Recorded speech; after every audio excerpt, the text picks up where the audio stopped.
decade, Saturdays and Illegal Curve have been synonymous with one another. With insight, analysis, and interviews regarding the Winnipeg Jets, the Manitoba Moose, and all around the NHL, here are Dave Minuk, Ezra Ginsburg, and your host, Drew Mindell. The Illegal Curve Hockey Show starts now.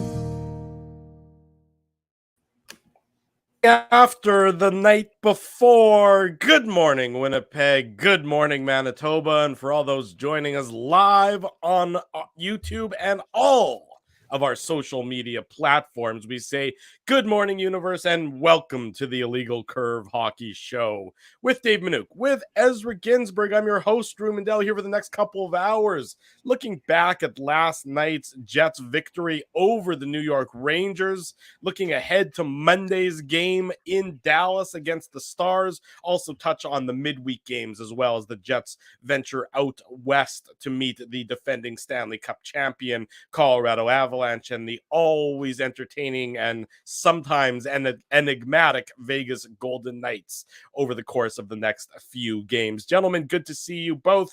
It's been a mere, 11 hours, but it's nice to see that you guys are looking bright-eyed and bushy-tailed on this Saturday morning. There you go, Dave. Open those eyes nice and wide. Clockwork Orange style there. What's the over-under, boys, on how many times we're going to say it's only one game? I'm going to put the over-under at maybe 10. But no, it was obviously a big victory, big opening night victory for the Jets. We talked about broke all the goals down and everything like that. But as you mentioned, Drew, you've got Dallas coming up, and that's one of those teams that you're going to be battling with all season long for one of those 4 or 5 Central Division playoff spots, and then Colorado, Vegas. I mean, I was saying this last week, and it seemed like a lot of people weren't sure how Vegas was going to do this year with the tandem of Logan Thompson and Aiden Hill, because obviously Robin Leonard's not going to be playing at all this year, but they're 2-0 to start the season. And obviously, you don't want to get too excited about 2 games either. But, when you've got a healthy Mark Stone and you've got a healthy Alex Pietrangelo, we know all the firepower that they have. They're a tough team to beat. So, yeah, great opening night victory. But you don't have too long to pat yourselves on the back. You got to get back to practice and keep going, right? And they will be practicing later on this afternoon. I believe 12 noon is practice, which I believe would be at the Iceplex with the Moose home opener happening as well this afternoon. Dave M., correct me if I'm incorrect in any of my assumptions. Nope, nothing to correct, Drew. You are 100% accurate. The Jets will be practicing out at the Iceplex, so if folks want to go and watch them, they can at 12 noon. And if they want to watch the Manitoba Moose, they can go do that as well. That's at 2 p.m. downtown Winnipeg. We already gave away we have 4 tickets for today's this afternoon's home opener. We gave them away to someone who was watching the post-game show last night. So remember, the illegal curve zone gets the worm. The early bird gets the worm, but the illegal curve zone is hot and it's ready to go. And you can always get 4 tickets, and these tickets we're not putting you in the nosebleeds. We're putting you right up against the glass. So good seats for the watch these young prospects, and there's a lot of them. And we'll talk about it a little bit later, but there's a lot of young kids that you're going to be able to watch, and this should be a very exciting Manitoba Moose club, at least to start. I mean, you never know, of course, what's going to happen with the Jets, but should be a lot of fun. And yeah, no, I mean, look, it was just one game.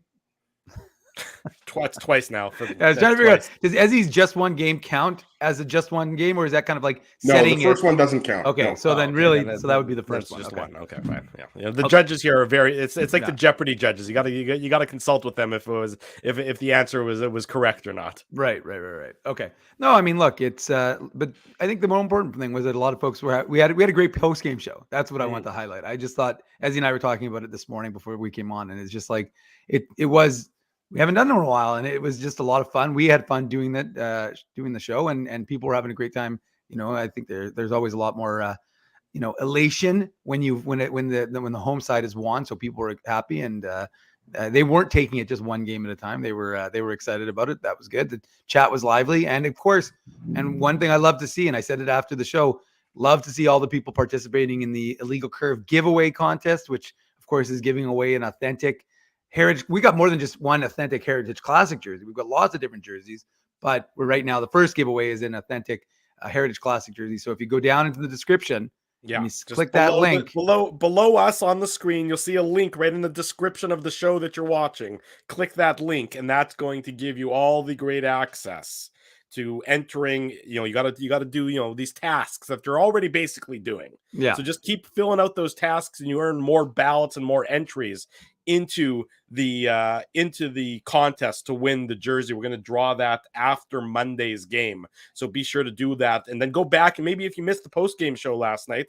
not sure where you possibly could have been, but maybe if you missed it, go back, watch yesterday's post-game show. You might see a secret word at some point in time during the post-game show that will allow you to get additional entries to win that great Heritage Classic jersey. So lots of fun in store for all of us over the course of this entire Jets season, with giveaways galore, Tough Duck toques, Jets jerseys, Dave M's giving away Moose tickets. It's going to be a wild and woolly season here. Drew, all I know is if there was an Olympic sport for talking with your hands, I think you would medal in that sport, because the way you move those hands and it's like you're over here and you're doing circles and you're pointing, and I mean I really do think you have a future. Thank you. That's largely why I went to mime school. So, mimes always communicate with their hands. So that's sort of, now I'm combining my miming. Is the final exam how well you can do the box? I imagine you have to master the box. Like, that's one of those things, like, right. It's also Vogue. I'm both voguing and trapped in a box at the same time. So, it was a really unique school. It was about contemporary dance and mime all at once. So, I mean, definitely the kind of education that's going to take you places, and certainly not take you onto a YouTube show with a couple other chuckles, every Saturday morning and after each and every Winnipeg Jets game. Let's get into it. Last night, sorry, that was funny. Let's get into it. Last night, the Jets obviously 4-1 victors. Look, a win is a win. You get there's full marks for that. You're beating a very good New York Rangers team, a team that certainly is a Stanley Cup contender. There's the asterisk attached to it, and a small asterisk in that the Rangers were on the second half of a back-to-back. But I'll be honest, that's what happens. That evens out over the course of the year. There's plenty of games where you're the team that's playing 3 and 4 nights against a team that's well rested. Jets don't have to apologize for that. They, when it was 1-1 in that third period, the Rangers tied it up, Dryden Hunt getting that goal that we talked about last night. It's 1-1.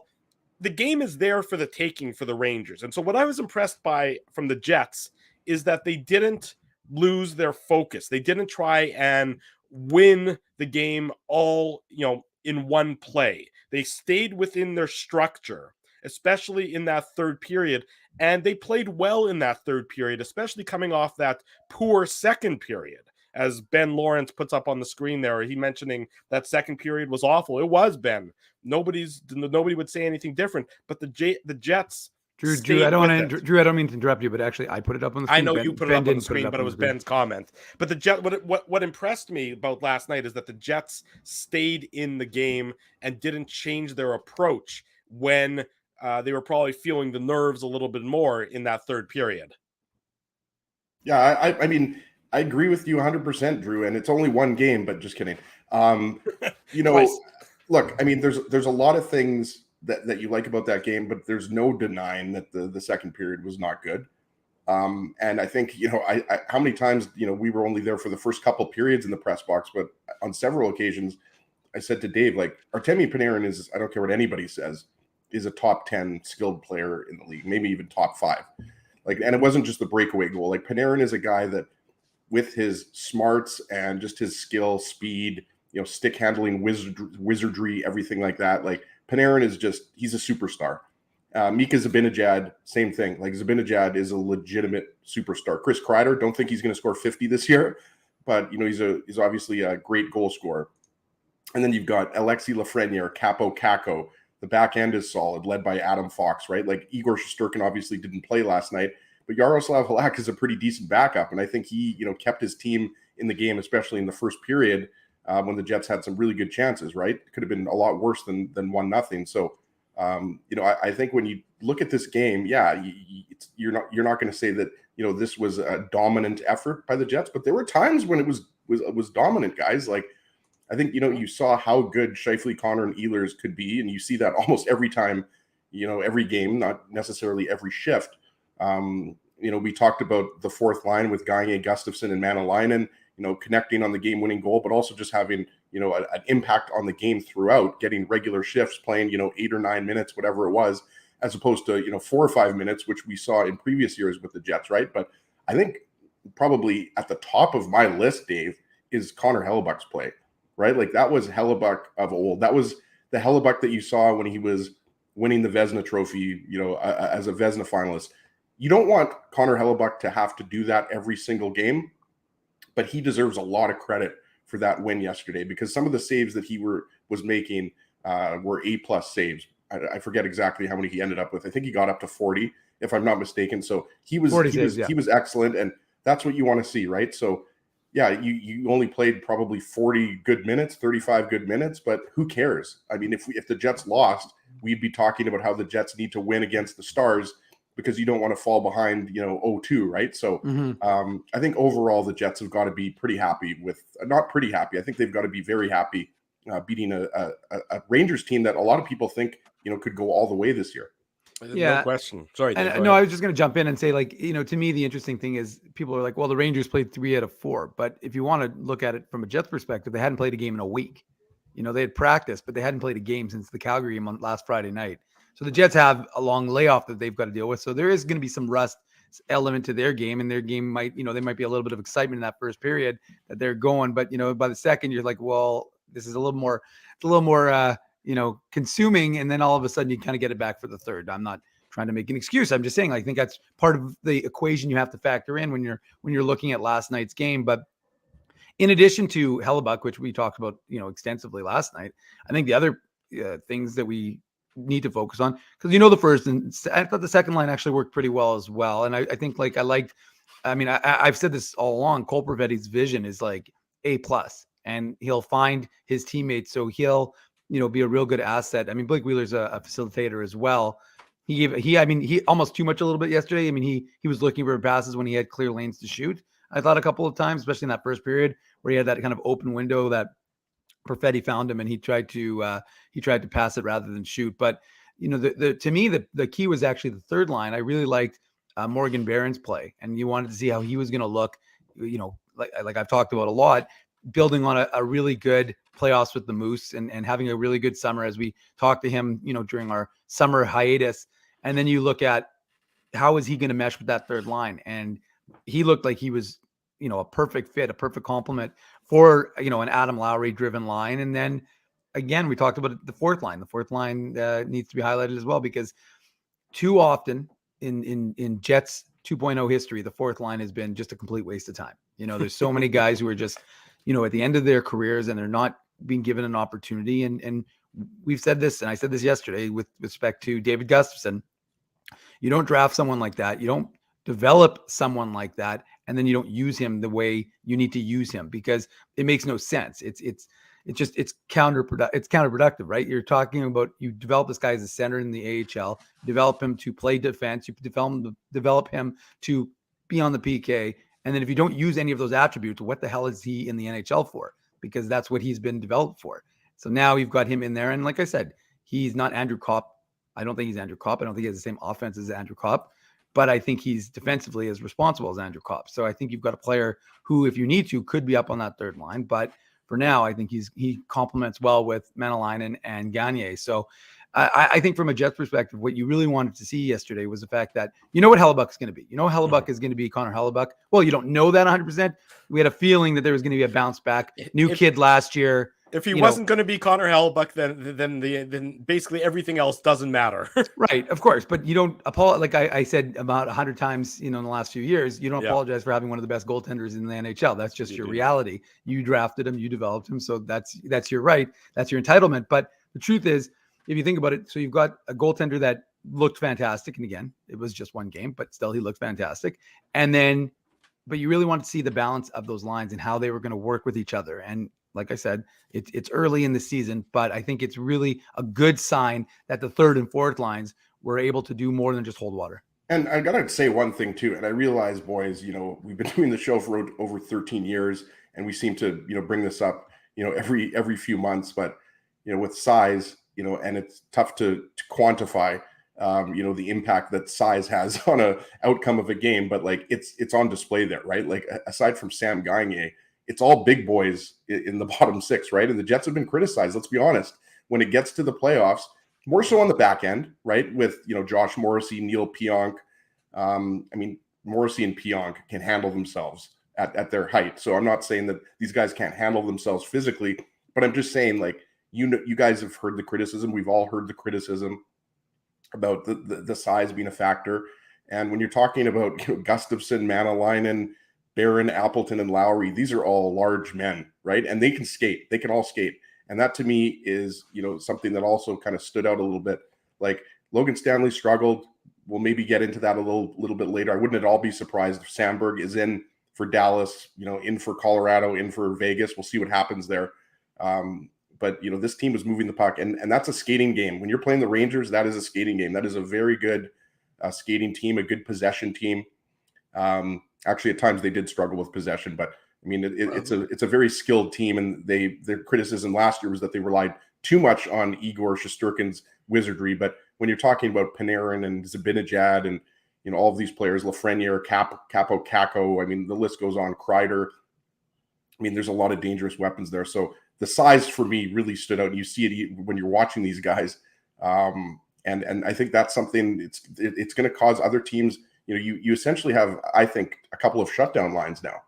And not only shutdown lines, but you have two lines that I think can produce. And don't get me wrong, I don't think there's any 30 goal scorers here. Like, I think at times these guys are going to struggle to score a little bit of goals, but I do like, as Dave mentioned, Morgan Barron. He's a goal scorer, but he's also a guy that hustles and gets it on the forecheck and can throw his weight around.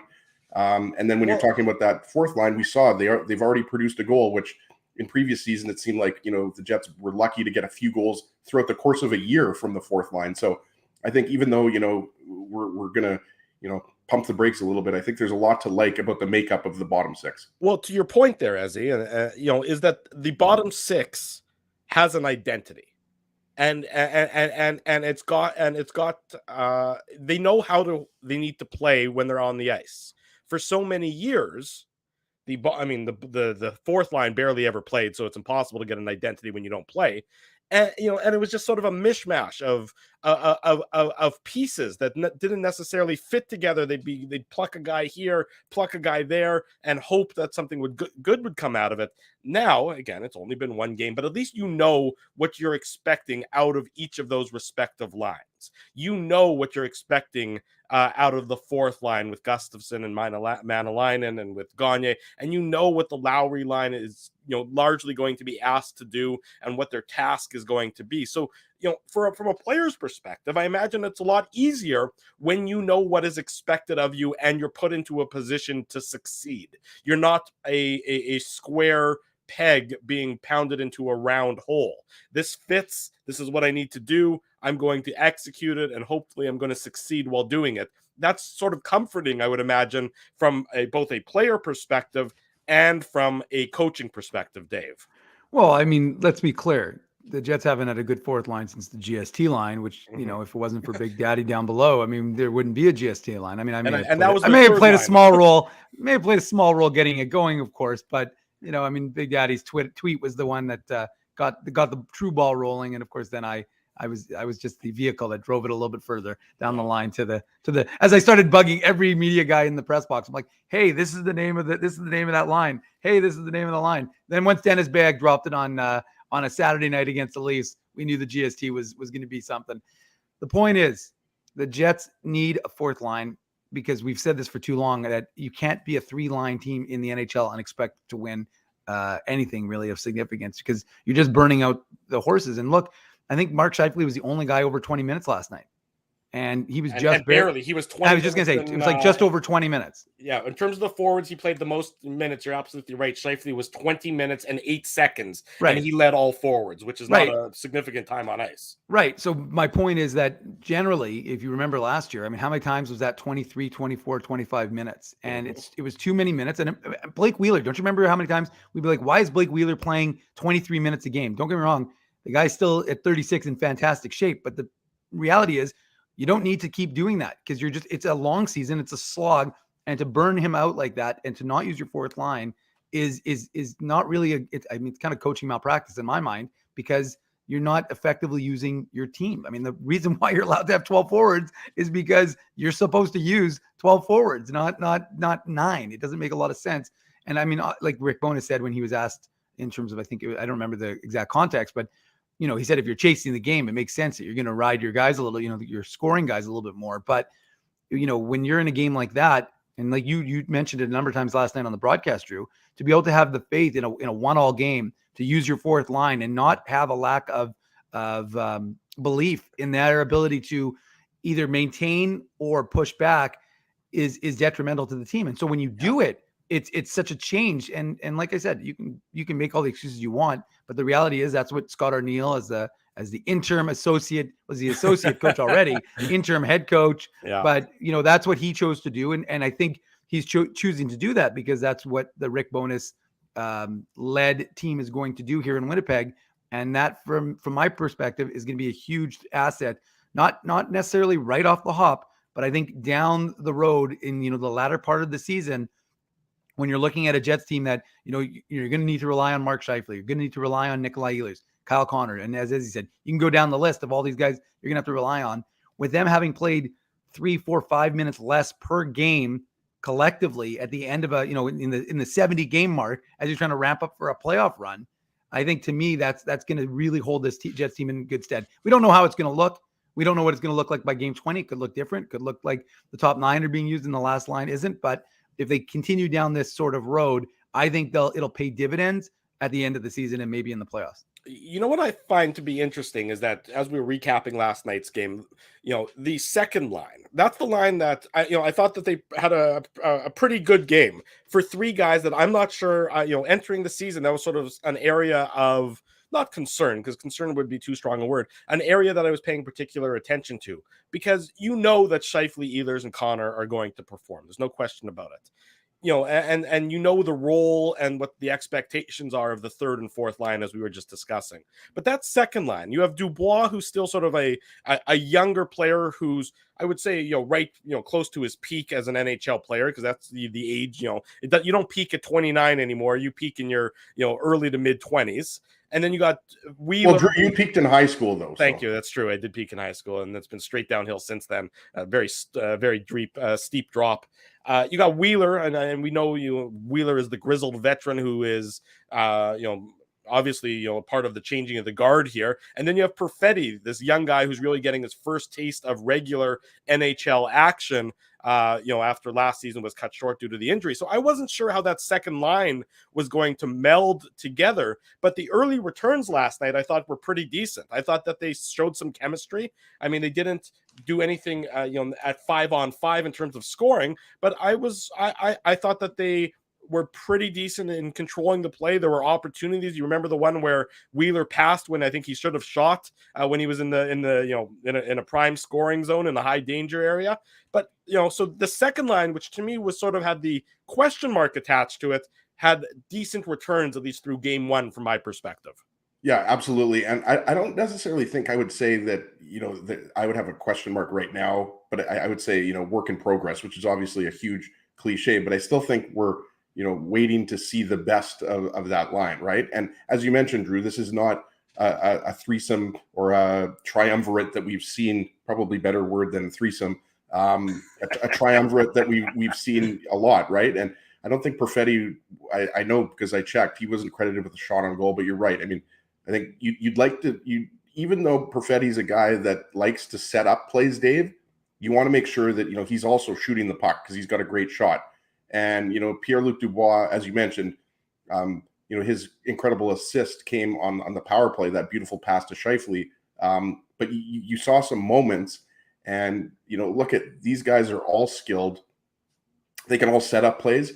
And Wheeler's obviously not a shoot first type of player, but Dubois and Perfetti can shoot the puck. And, this line can skate. And I think they do have a defensive conscience as well.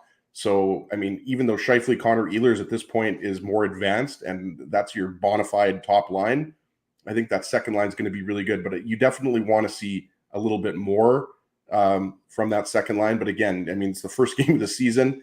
And it's this type of road trip coming up, boys, where you have 3 games in 4 days and you're playing, Central Division rivals, and you're playing Vegas, and you're playing good offensive teams, that's when, the second line is really going to be relied on. When you're talking about a game in which clearly, Scheifele, Connor, Ehlers were doing the majority of the damage, and the fourth line, we should throw that in there as well. I mean, there wasn't as much pressure on the second line, but that's going to ramp up when you need all your scoring lines going, as we've talked about. So yeah, I liked what I saw, Drew, but we're still not even close to, I think, the pinnacle of what that line can do. No, especially because that second line, if they're not clicking, there's not really somebody else from the bottom of the lineup who's ready-made to step in there, Dave, quickly before we bring in Dan Robertson. So that second line really needs to be productive, and it needs to find that chemistry sort of quicker than you might necessarily expect from the Jets' perspective.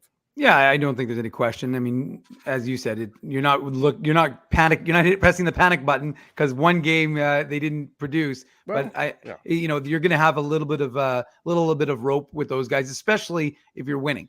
If you can win games without having them as they gain that chemistry, then you're less likely to try and, mix things up because you're not necessarily tightening, holding your sticks a little bit tighter because you're in a losing streak. So I think if they continue to win, it's good for this Jets club, of course, because it'll allow them to develop that chemistry over the next couple of practices and games, and then you'll see what that line can do. But I agree. I think it is one that can be very effective and produce for this Winnipeg Jets club. We've seen Dan Robertson on the broadcast so far. We'll get to see Dan Robertson on the Illegal Curve Hockey Show up next. Get to meet Dan a little bit more, get to talk to him a little bit about himself as a broadcaster, and of course the Jets as well. Don't go anywhere. Dan Robertson, Winnipeg Jets play-by-play man, is up next. It's Saturday morning. You're watching the Illegal Curve Hockey Show. We're live on YouTube. We're live on all of our social media platforms. Keeping Winnipeg laughing for over 30 years. Rumors, Canada's longest-running comedy club, bringing you the biggest laughs from the best comedians on the planet. Jerry Seinfeld, Chris Rock, Jon Stewart, Dennis Miller, Brad Garrett, the greats, and all the up-and-comers too. When was the last time you laughed out loud? Make it a great night out with friends, or book your office or birthday party. Even a fundraising event at Rumors. Get all the details and dates on upcoming shows at rumorscomedyclub.com. Hi, Ez. A strange question for you. But why are you lying on the ground being crushed by a piano? Well, Drew, I definitely tried to carry this baby grand piano down the stairs by myself, and somehow I failed miserably. Right. Yeah. Sorry, that was a silly question on my part. My apologies. Would you like me to call Rolly's Transfer Moving and Storage to help you move the piano? They are the most experienced piano moving company in Winnipeg, after all. Yes, please call Rolly's and hurry. This piano is very, very heavy. Rolly's Transfer Moving and Storage offers stress-free residential moving services while taking great care of your personal belongings, including your piano. At Rolly's, no job is too big or too small. For more information, visit rollys.com. Hi, it's Drew from Illegal Curve here. Selling your home can be stressful, but it wasn't for me. Thanks to my friends at Zappia Group Realty, they made the process so easy. My home sold within 48 hours and with multiple offers. Zappia Group Realty took care of everything with their exquisite customer service and attention to detail. If you want to sell your home for more in less time, get started by talking to Frank and Mauro Zappia of Zappia Group Realty. Online at zappiagroup.com. Hey, Drew. Ezzy, whoa, what a smile! Yeah, I got my crowns done at Linden Market Dental Center, and they whiten my teeth. I see. They're so bright that every time I smile, they go... We have hockey tonight. Do you have a mouth guard to protect those pearly whites? I sure do. Whoa, they even ting through the mouth guard. Linden Market Dental Center covers all your dental needs from restorative to cosmetic dentistry and will fit you with a sports guard for that active lifestyle. 877 Waverly. See lindenmarketdental.com. So you're a pizza person, you married a wing person, but somehow your kids are salad people.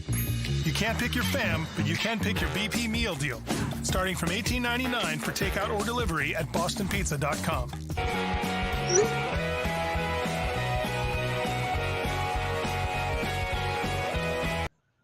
Bottom of hour number one. Welcome back to the Illegal Curve Hockey Show. I'm your host, Drew Mindell. Dave Minuk's in the top right, Ezra Ginsburg in the bottom right, Dan Robertson, Winnipeg Jets broadcaster in the bottom left. Dan, I just saw your text. Can you hear us? Let's start with that. Guys, I can't hear you. You cannot hear us. Okay, that is Sorry. that's a little I don't weird. know what's going on here. No worries. Maybe it's better if Dan doesn't hear us, Drew. That's true. You could just do the interview. Yeah. Just pretend we're asking you questions, Dan. There you go. Dan's going to work on his technical the technical difficulties being experienced, but we're thrilled to have him on. It's always the headphones' fault. That's the way it always works. It's obviously not Dan's fault. It's the computer or the headphones, as you mentioned, Drew. But I really do think this interview would probably go better if Dan doesn't hear us and he just gives us his thoughts on the Jets game. I would agree with that, Mr. Ginsburg. Let's see if we'll get Dan. Dan's he's giving thumbs us up when he's ready. In any event, we're thrilled to have Dan on joining us here. We could just write our questions in the scrolling bar, and then Dan can answer them that way. That could work as well. Any luck, Dan? Well, it doesn't look like any luck just yet. That's okay. You want to take them out and then reset it, or yeah, maybe we'll do that. We'll Dan, technical difficulties are the same on. Sometimes they're on radio, sometimes they're on YouTube, sometimes they're on television. You know how it works in this day and age, unfortunately. Maybe without the headphones, it might be better, Dan. I don't know if that helps. Yeah, hold on. Unmute him though. He's muted. I'm gonna you need to unmute yourself, and then we should be good to go. I think. Okay, how about now? Now we can hear you, Dan. We can hear you all along. Welcome to the Illegal Curve Hockey Show. How are you doing on this Saturday morning? A little bit of stress there, but sorry about that. I got it figured out. Everything's good with me. All good, Dan. Perfect. We appreciate you joining us. Welcome to the show. We had you on years ago when you were still with the Habs, and we were on terrestrial radio, that old-fashioned technology. But we're thrilled to welcome you here for the first time as the Winnipeg Jets play-by-play broadcaster. First game last night. We'll get into it, but I wanted to ask you, first and foremost, Dan. You come to this role here in Winnipeg, having done Habs games on the radio. What's the biggest change, the biggest difference in doing games on the radio versus doing games on television? And, the pros and cons from your perspective of each. Well, you have to remember you're calling TV games that what I can see, the viewers can see, and that's not the case in radio. So I think you have to be a little more economical with your words when you're calling games on TV. Like, I don't have to say that Scheifele has the puck on the right wing coming through the neutral zone on TV. It's not wrong, but you have to say it in radio. And I remember when I started in radio in 2014, I was coming from 12 years of like junior hockey and university hockey and that sort of thing. And my boss about a week in said, you have to be more descriptive. People can't see what you can see. And I thought, yeah, you're right. So I kind of programmed myself that way. Now I'm trying to deprogram myself. I try not to think about it too much because, as I said, if you're over descriptive, it's not the end of the world. But that's not really the way I want to be. You mentioned junior hockey, and I mean, I know that those of us in Winnipeg, we are familiar with Dennis Bayak and his background. Obviously being from Manitoba and everything else. Where did you get your start? You mentioned junior hockey. You did junior hockey like so many people working their way up the ranks. So where did you get your start before you got your opportunity in Montreal? Well, it would have been in Halifax. I went to broadcasting school when I was like 22, and then I worked in radio news for a while in a small town in Nova Scotia. Then I ended up moving to Colorado, got married, and then came back and basically went to a cable TV station called Eastlink and had a good chat with the boss. And he had me doing color commentary for Halifax Mooseheads games. So here I was, it was me doing color. Like, why would that happen? But that evolved into doing play-by-play. So one year, it was the year that Corey Crawford was a 16-year-old with the Moncton Wildcats. I did road games for them. I just basically did whatever I could to get experience and because I liked it. So I stayed with Eastlink for about 12 years. I did QMJHL. I called Nikolai Ehlers. My last year calling Q games was his first year in Halifax. But I did university hockey. I mean, everything, midget, junior A. I did football, soccer, which I never understood and I still don't, but I did it. And football and basketball. So I had a lot of experience in different areas by the time I got to Montreal. Dan, sticking with Nick Ehlers there, you mentioned that you were broadcasting his your last season with the Halifax Mooseheads, and he was clearly, in fine form yesterday on the line with Scheifele and Connor. And, last year when Ehlers missed 19 games, the season really fell apart, especially offensively. But how satisfying, or how it must be neat for you to come back to Winnipeg, and you would know Nikolai Ehlers better than others, having covered him since the junior days. But what kind of has stood out to you in the short time with the Jets for TSN about Ehlers? Because obviously Ehlers is a guy that everyone is always expecting big things of offensively, and this year, as PP1, everything like that, everyone's kind of maybe expecting Ehlers to have a career year this year. Yeah, ever since I first saw him, his edge work blew me away. I mean, the way he can turn, and in a league where, there's a lot of great skaters. Obviously, it's the NHL, and I don't know where I'd rank him, but he's electrifying. He turned it on down the right wing last night and just blew by the defenseman and was in alone. And not everybody can do that. So I hope he plays 82 games or close to that. And that's a dynamic. Kevin Sawyer said it best last night. That's a dynamic first line, and they could cause some problems. So and again, I'm learning on the fly. I didn't watch a lot of Jets hockey over the years just because I was more concentrated on my own thing. But just to see him, I think he's probably getting to an age where, and they talk about everybody having to lead. I think he can lead in his own way. He's a quiet guy, but I think that'll be driven by his play on the ice. He can lead that way. So, I would never want, and I know you're not asking me to put a number on points or how many goals he might score, but man, he's electrifying, and I hope for the best for him. It's funny, when he came to the Quebec League, when he went to Halifax, his dad was a coach, and that was Cam Russell's the GM in Halifax, and that was, and I know I'm going back a ways, but you could see right away sort of that he was well taught, and you could tell this guy was going to be certainly a pro, if not a star. And I still think there's a lot of room to grow for him, and I mean that in a good way. Like he's got something there, so it's going to be fun to watch those guys. I hope they stay together all year. Scary thought about Nikolai Ehlers still having room to grow, but I agree. Dan Robertson, Winnipeg Jets broadcaster, is our guest on the Illegal Curve Hockey Show. Saturday morning, we're live on YouTube. We're live on all of our social media platforms. Dan, the news of your announcement got going on Twitter, and suddenly you found yourself with all these Manitoba followers from Twitter. But what's it been like? What's the reception been like from the players and from the folks who are getting to know you in your new role? Well, it's been great, and I'm just trying to slowly go through the room and say hi to guys a little bit, and I wouldn't expect them to care or remember my name, at least not in the early going. But I'll tell you one thing that happened.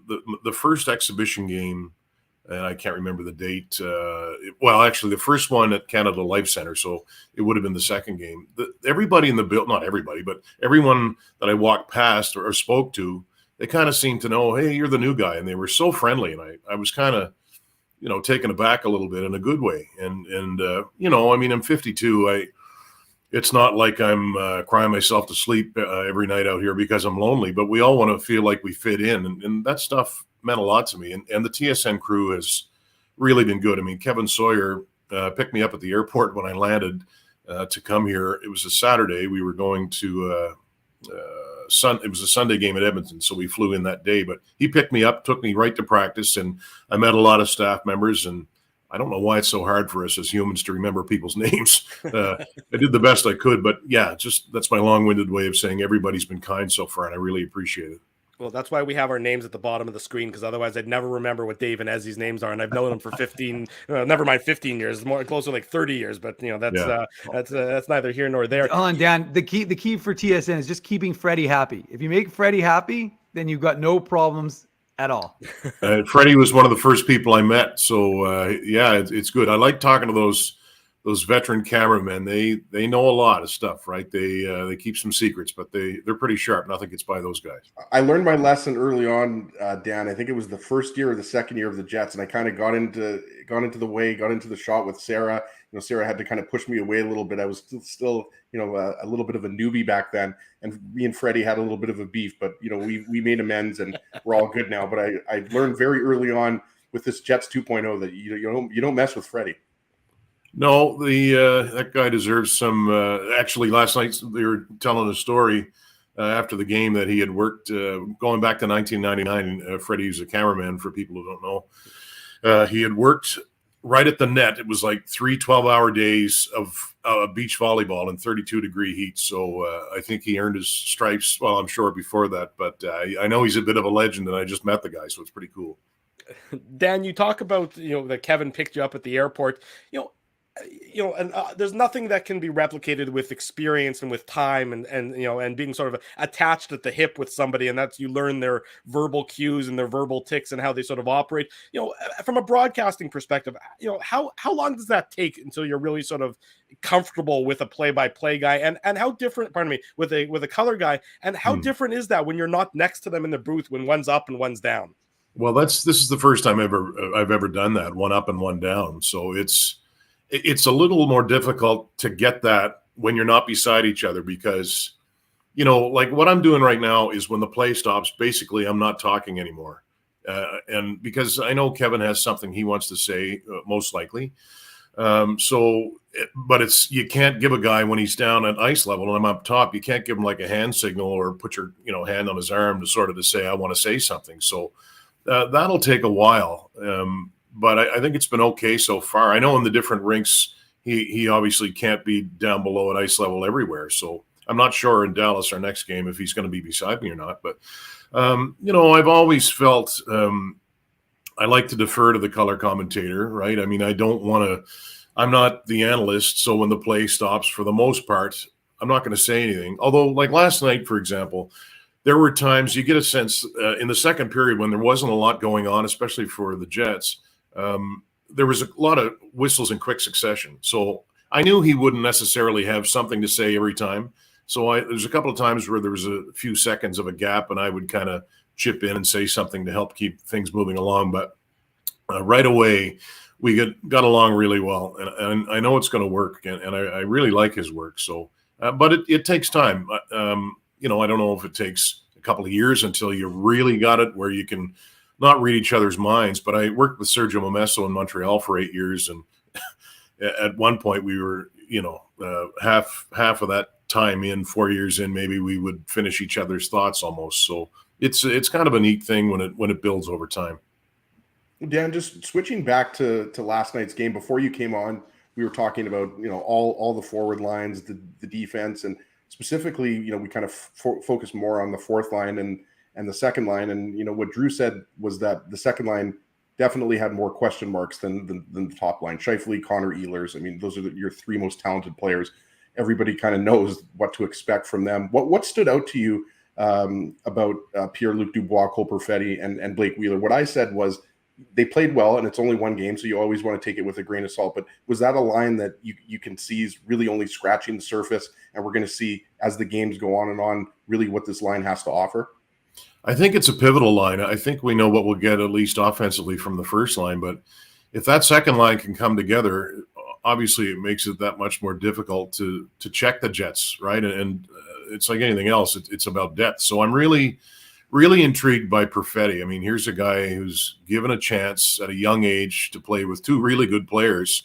And I like that. I mean, he's a smaller guy and obviously creative, and he's got a couple of bigger guys with him. Not that always works out the way that you want it to, but it is intriguing. And there was some good puck movement along that line. And how about that? I know it was a power play goal, but Dubois' pass to Scheifele was pretty special. So, yeah, I do think it's an important line that if they can find chemistry and kind of hold it together, then the Jets will be difficult to handle. Now, how long will they sort of leave that line together if they struggle? I mean, maybe that's a question for another day, but I was impressed. I mean, I liked the third line last night too, and it's easy to say when they win, you can pick some good spots. One thing that I thought was pretty telling or interesting to me, actually Rick Bowness was made available to the media before we found out he had COVID, and I asked him if he expected his team to be sloppy to start, because we see that at the start of every year, right?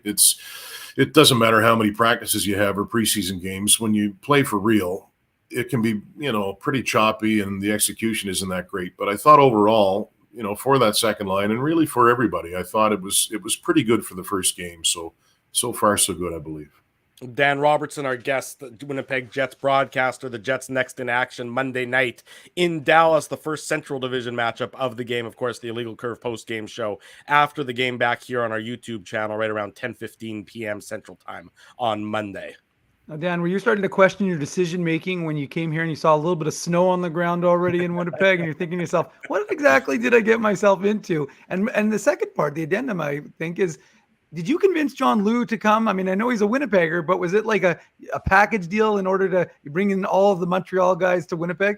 Yeah, it's funny. I got up. I'm staying at the Delta, and I looked out the window, and I thought, "Is that what I think it is?" You know, but no, that's more than fine with me. It's funny how it worked with John and I. I don't even know if John knows this, but we were at practice in Montreal, and I had already sort of gotten the job here in Winnipeg. But I told my old boss I'd put in one more shift. I think it was like the first day of training camp for the Canadians, and John's sitting beside me, and I said, "How are you, John?" And I said, "What's going on?" He said, "Well, I think I've got a job in Winnipeg, but I'm not sure. It's down to me and someone else." And I knew that he had the job at the time. So it's just, I know people have been having some fun with it on Twitter, some of the Canadians fans, I guess, about the whole package deal and that sort of thing. But, it is neat. And I get it too. Like, I hope the viewers come to accept us, because I know Sarah did a great job for a long time, and Dennis as well. So one thing I know about John, he works extremely hard, and he's very good at what he does. So he's got that part covered. And yeah, it's kind of new. And like, even looking at the script last night, I hadn't done a half-hour pregame before. We did it once in exhibition season. Now it's a different format, Sunday or Monday in Dallas. John doesn't travel, so I'll be kind of hosting and doing the intermissions and that sort of thing. So it's a good challenge for me. After you took the job, did you get in touch at all with Dennis Bayak to pick his brain about his experience here in Winnipeg? And I did. Go ahead. Yeah, sorry. Yeah, even I guess when I thought I might have a crack at it, I got in touch with Dennis, and I'm sure everybody who thought they had a crack at it got in touch with Dennis. But he was really good to me. And one of the first times I was here in Winnipeg, I can remember just how nice he was. I just introduced myself, and we had a good chat, and I had a good feeling about him, and I was right. So, he was telling me some of the ins and outs of the market, and he said it's the staff. Honestly, he said the staff is really good around the Jets.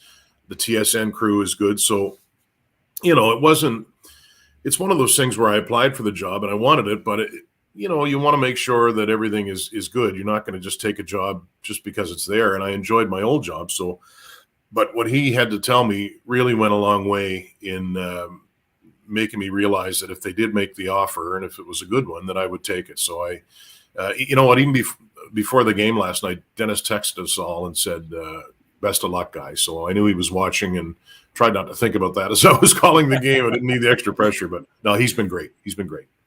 Dennis is an absolute beauty, an absolute legend. I think we would all agree with that. And I wanted to ask you, Dan, you mentioned earlier that, over the last couple of weeks, you've been getting to know Jets players, Jets staff, everything like that. Like, how nice is it for you, someone who's been in broadcasting for so long, that we're back to, what we used to call normal, I guess. I don't know. I don't think anybody likes the term new normal, but just how nice is it to be able to, talk with players and not be wearing masks and everything like that. Obviously, COVID is, hasn't gone anywhere. Drew just had COVID, a week ago, Drew, 2 weeks ago. I mean, I think, everybody knows that there's a good chance that you're going to get it again. And, hopefully the vaccine does its job. But just how nice is it for you and Kevin and broadcasters in general, just to, be able to go up and have a casual conversation with a player and not have, masks and all of these other concerns surrounding the pandemic? Oh, it's great. There's guys who joined the Canadians during COVID that I never got to meet. I never got to know them. I mean, we ended up getting back to normal, I guess, last year. So we were back on the charter again, but still, it's the value of kind of lingering in the room a little bit is enormous, especially for an analyst like Kevin. I mean, he'll go in and maybe sit with an H. Schmidt or whoever and have a chat with him. And that's, as you guys know, and as people should know, that's where you get stuff that really adds value to the broadcast. I mean, we can all go online and find out that, this player had 47 goals last year, but you can't sit with, only a couple of us can sit there and get to know him and get some, no, you're not looking for dirt or anything like that, but just value added things. And it was, just even yesterday, to give you an example. So Morgan Barron is from Halifax, and I'm from Nova Scotia. And I just kind of wanted to make that connection. And I called his brother's first NHL goal as a Canadian. So we went up and chatted, and he said, when you got the job, my mother sent me the clip of you calling Justin's goal. I thought, oh, wow, that's really cool.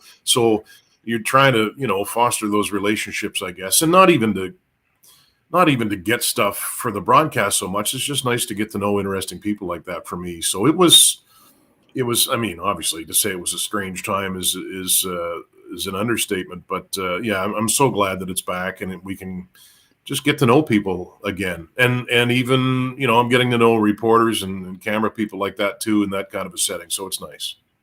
Well, Dan, one of the things we've noticed is just the return of the fan connection to the teams. And I think that's one thing that has really been disconnected, especially here in Canada, was that the fans didn't have that level of connectivity. And so, the Jets held their fan fest at the Iceplex, and the fans were right up close watching the players walk by, little kids bumping their fists against the players. Like, that's something that they haven't had for 2 years. And I think it removes the market from the importance of the team from the market. And in a place like Winnipeg, where it's so integral, to not have that for a couple of years, that's significant. And now you see it. And I've said to the guys on the show, you just have a different feeling right now here in Winnipeg. I mean, I can't speak to other markets, but here in Winnipeg, you just see that connectivity now. The fans are slowly gaining it back with the players that they haven't had for years.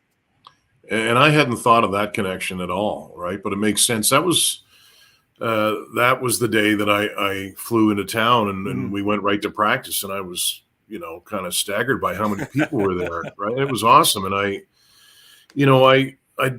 this is what I'm saying is legitimate here. I'm not just saying it because I'm in Winnipeg, but anytime I would come here before calling Canadians games, I just got that sort of sensation that how important the Jets are to the community, and that ability to kind of get up close to the players, you can't replicate that, right? So hopefully that goes a long way to getting even more excitement around the team. But you're right. And it was cool to see that day at FanFest, I guess it was called, or whatever it was. There were so many, people of different ages, and it was just really nice to see again. And it reminded me a little bit of what we lost for a while. We'll let you go on this last question, Dan. I mean, you've called hockey and broadcast in passionate hockey markets. Obviously, here in Winnipeg, Montreal is, almost on another world altogether. Halifax, from their history of great junior hockey teams, and of course their successful stints as a host of the of World Junior tournaments. Some of the best tournaments that we can remember have been held in the Atlantic provinces and in Halifax. How does it change? How does your approach change from market to market? Now, each market is obviously unique. They're all passionate, but I think the passion in Montreal is different than the passion in Winnipeg. I think it's way more political, let's say, in Montreal and in Quebec than it is here in Manitoba. But how does your approach change depending on the market that you're in? Well, hopefully not too much. And that's one thing I'm going to enjoy over the next, certainly this first year that I'll be doing these games, is to really get a feel for just how much, and I touched on it earlier, how much the Jets mean to the fans. I guess along those lines a little bit, hopefully to answer your question, when I call games, I'm not an out-and-out homer, right? I just can't do it. And I've been told before, like my last job when I started, I got, you could be a little more of a homer. And I said, no, I can't. That's not in me. So, I want the Jets obviously to do really well, and it's better for everybody when they do. I mean, last night is a case in point. But I think the thing about broadcasting in a knowledgeable market, you can't fool anybody. Like, I can't, if the Jets play a clunker, I can't say, well, they're playing a great game here. Like, people are just going to say this guy's a clown. So I think you have to respect the knowledge of the hockey fans in whatever market you're in. And obviously, people here know their hockey. So that's all you can do, I think, is kind of approach it that way. Be honest. Don't be too critical. And hopefully people will respect that. And I think that's what's going to happen here. Dan Robertson, Winnipeg Jets broadcaster, thanks for joining us this morning. Now that you've joined us once, if you ask Paul or Jamie or you get in touch with Dennis, they have a restraining order against us that they can just hand over to you. It's on file, so that way you can avoid us. Easily transferable. Yeah, we've really made it easy. We've made it seamless for all the broadcasters to get to avoid us moving forward. You have to get through the initiation once, and then after that, you can just file that, and it's on record. Well, that's one thing Dennis did not mention, but I'll call him on that one. Yeah, and I know that Drew said that was the last question, but I do have one question for you that I've been, dying this is to also ask what you Ginsburg does all the time. This is a Ginsburg late tradition. question. Right, You got to get my late question in here, but Halifax, Nova Scotia, obviously known for a lot of things, lobster, seafood, everything like that. I'm sure you've heard about what Winnipeg is known for. Mainly, we're always talking about food here. I mean, there's a reason why I'm 245 pounds, right? So have you tried honey dill sauce, and have you tried some pierogies? I've never heard of honey dill sauce. Listen, I hope that your viewers don't start, throwing things at the screen. Okay, so I guess I'm going to have some honey dill sauce for you, waiting for you at the game Saturday. If I'm there, I'll give it to Dave. Honey dill sauce is, it's pretty self-explanatory, but you can dip mainly fries and other things like that. But that's a little local Winnipeg delicacy, along with good pierogies from the North End. Pierogies, yes. I spent some time in Saskatchewan years and years ago. Spent a Christmas there with a cousin, and I overloaded on them one Christmas Eve. So I'm always up for getting suggestions where the best ones to try are. I don't think you can go wrong with pierogies, but the honey dill sauce I'm looking forward to. That is something we will definitely hook you up with, Dan. Dan Robertson, Winnipeg Jets broadcaster. Dan, appreciate your time this morning. Thanks so much for joining us. We look forward to getting to know you more over the coming weeks, months, and years. Welcome to Winnipeg, and we look forward to, of course, your next broadcast on Monday as the Jets do battle in Dallas against the Stars. Anytime. Thanks, guys. Take care, Dan. Thanks very much. Let's head to break. When we come back, over-unders for the upcoming Winnipeg Jets season. Drew Mindell, Dave Minuk, Ezra Ginsburg, and Dan Robertson. You're watching the Illegal Curve Hockey Show. We're live on YouTube and all of our social media platforms. Keeping Winnipeg laughing for over 30 years. Rumors, Canada's longest-running comedy club, bringing you the biggest laughs from the best comedians on the planet. Jerry Seinfeld, Chris Rock, Jon Stewart, Dennis Miller, Brad Garrett, the greats, and all the up-and-comers too. When was the last time you laughed out loud? Make it a great night out with friends, or book your office or birthday party. Even a fundraising event at Rumors. Get all the details and dates on upcoming shows at rumorscomedyclub.com. Hi, Ez. A strange question for you. But why are you lying on the ground being crushed by a piano? Well, Drew, I definitely tried to carry this baby grand piano down the stairs by myself, and somehow I failed miserably. Right. Yeah. Sorry, that was a silly question on my part. My apologies.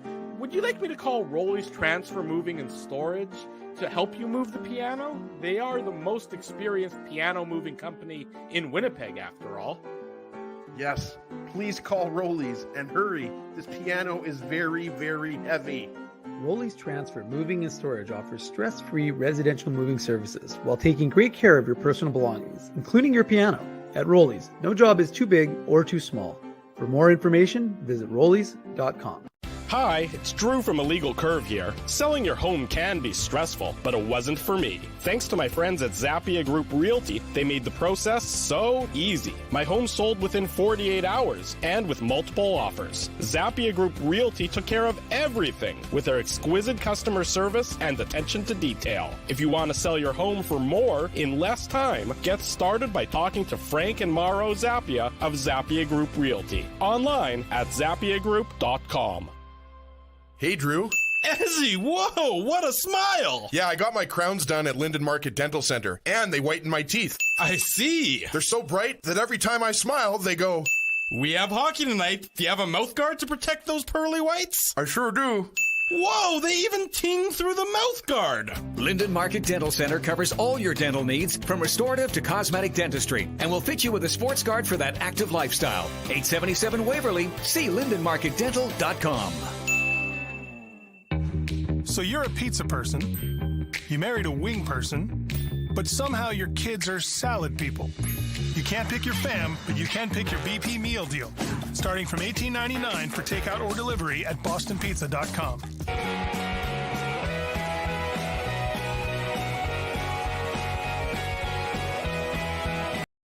Hour number 2 of the Illegal Curve Hockey Show starts now. Dave Minuk's in the top right, Ezra Ginsburg's in the bottom middle. I'm your host, Drew Mindell. Still to join us, Mike Heika, Dallas Stars, covers the Stars for the team website. He's been plugged into the organization there for many, many years. He joins us at the bottom of the hour to preview Monday's game in the Lone Star State.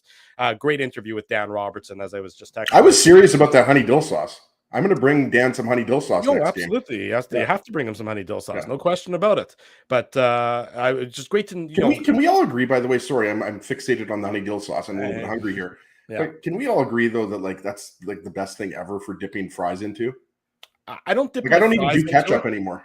I don't dip my fries into honey dill. I find that to be a little sweet. My chicken fingers or my chicken nuggets, chicken strips. And you also just put your thumb in there. And that's right. And I just scoop it with my hand is what I do. Yeah, just do it just straight that way. Dave, you're on mute. We can't hear what you're saying. Whatever insight you are adding to this hell of a conversation. Well, it's not much, but I'm gonna have a little bit of honesty right now. You're not a honey dill guy. I've never had honey dill. You've never had honey dill. Like that's I'm not a sauce guy though. I don't really like the only you don't really like your condiments. No, I literally just need barbecue sauce. That's it.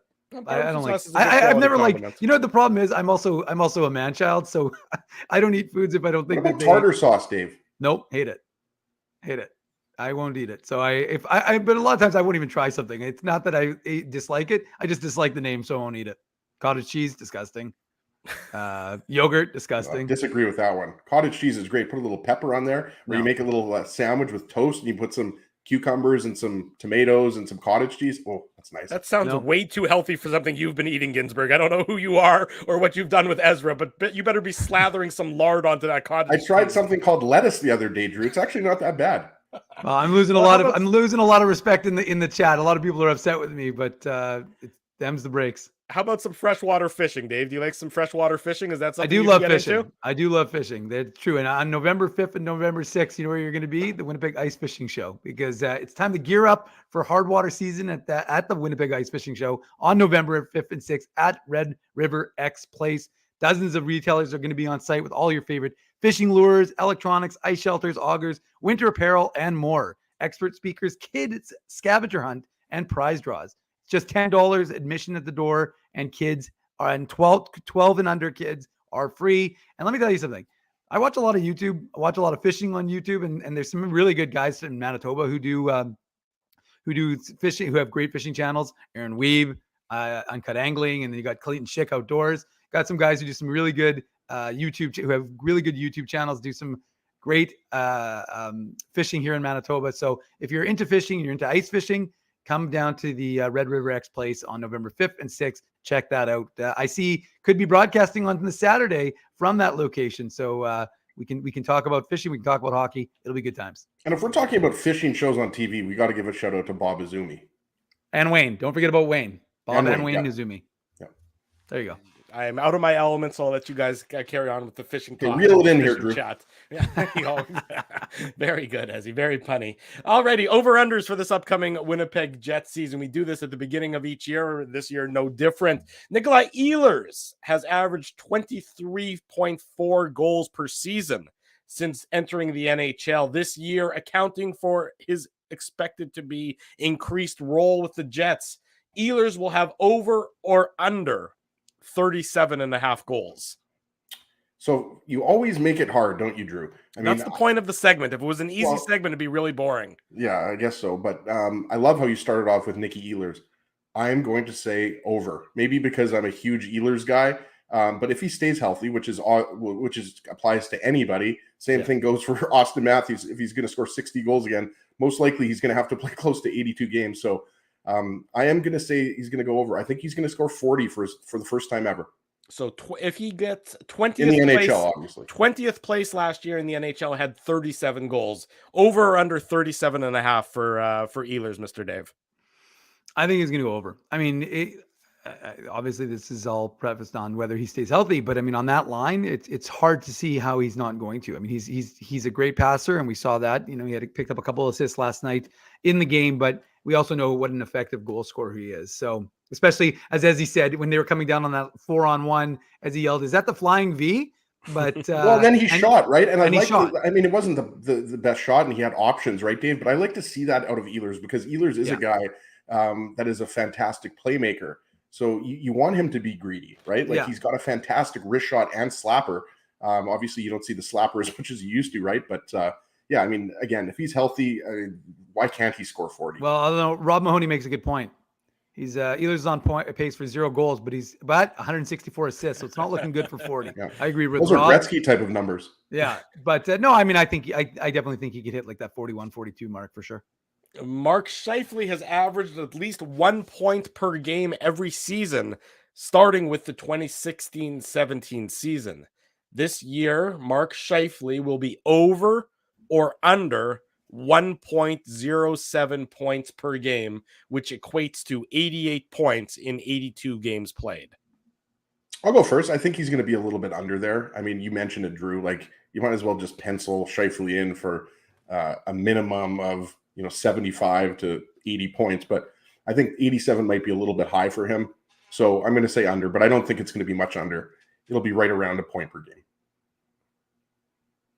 Dave, you're on mute. Dave agrees with me. Yeah. No, I know. The thing was frozen. I didn't know what was going on.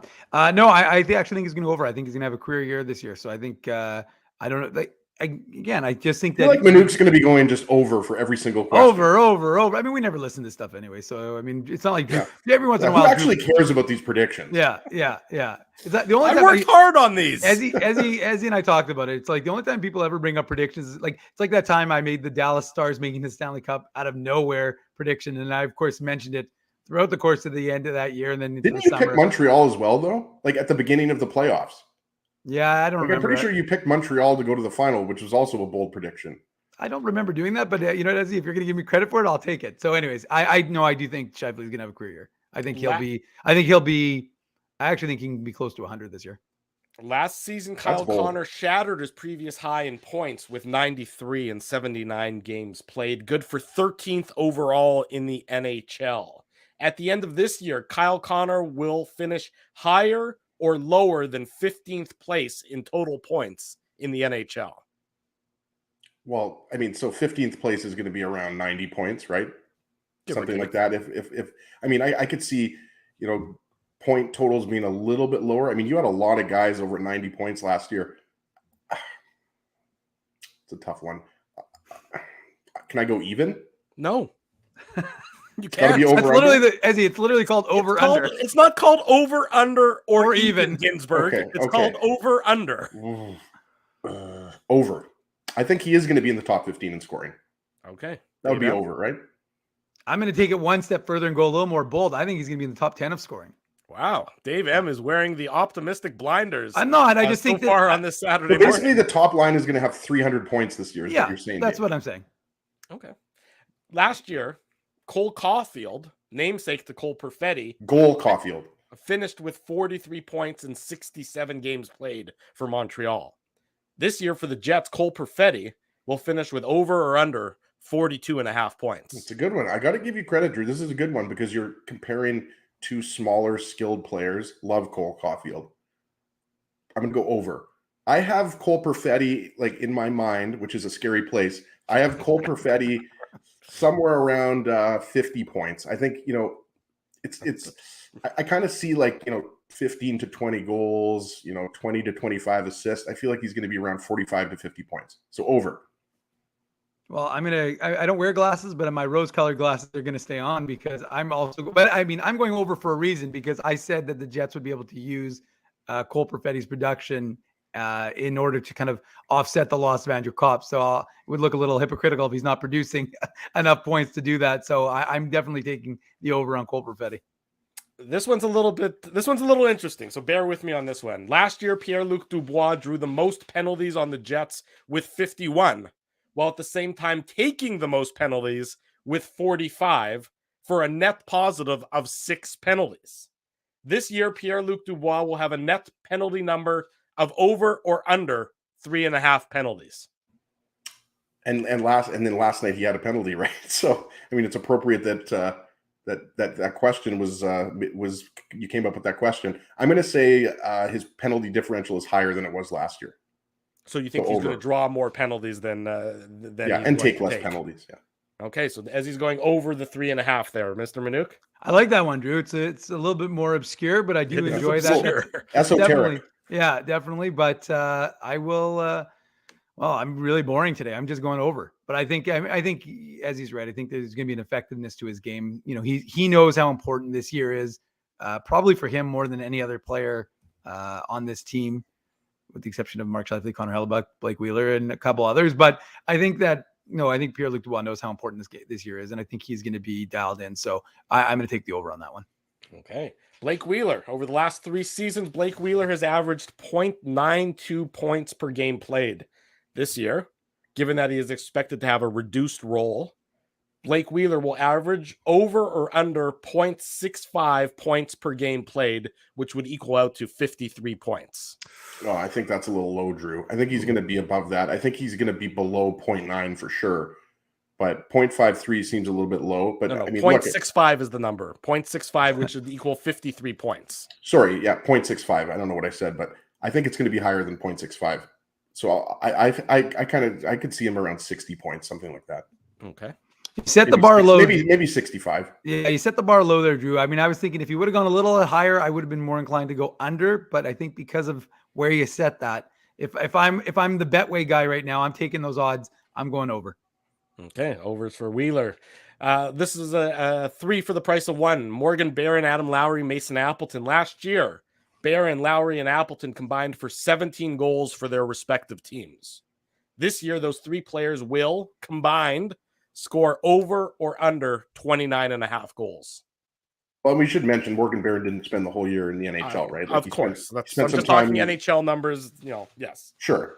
But those, I'm just saying those would have been higher, right? Because he played for Hartford and then the Moose, right? So, what was the over-under, Drew? 29.5 goals for the 3 players combined.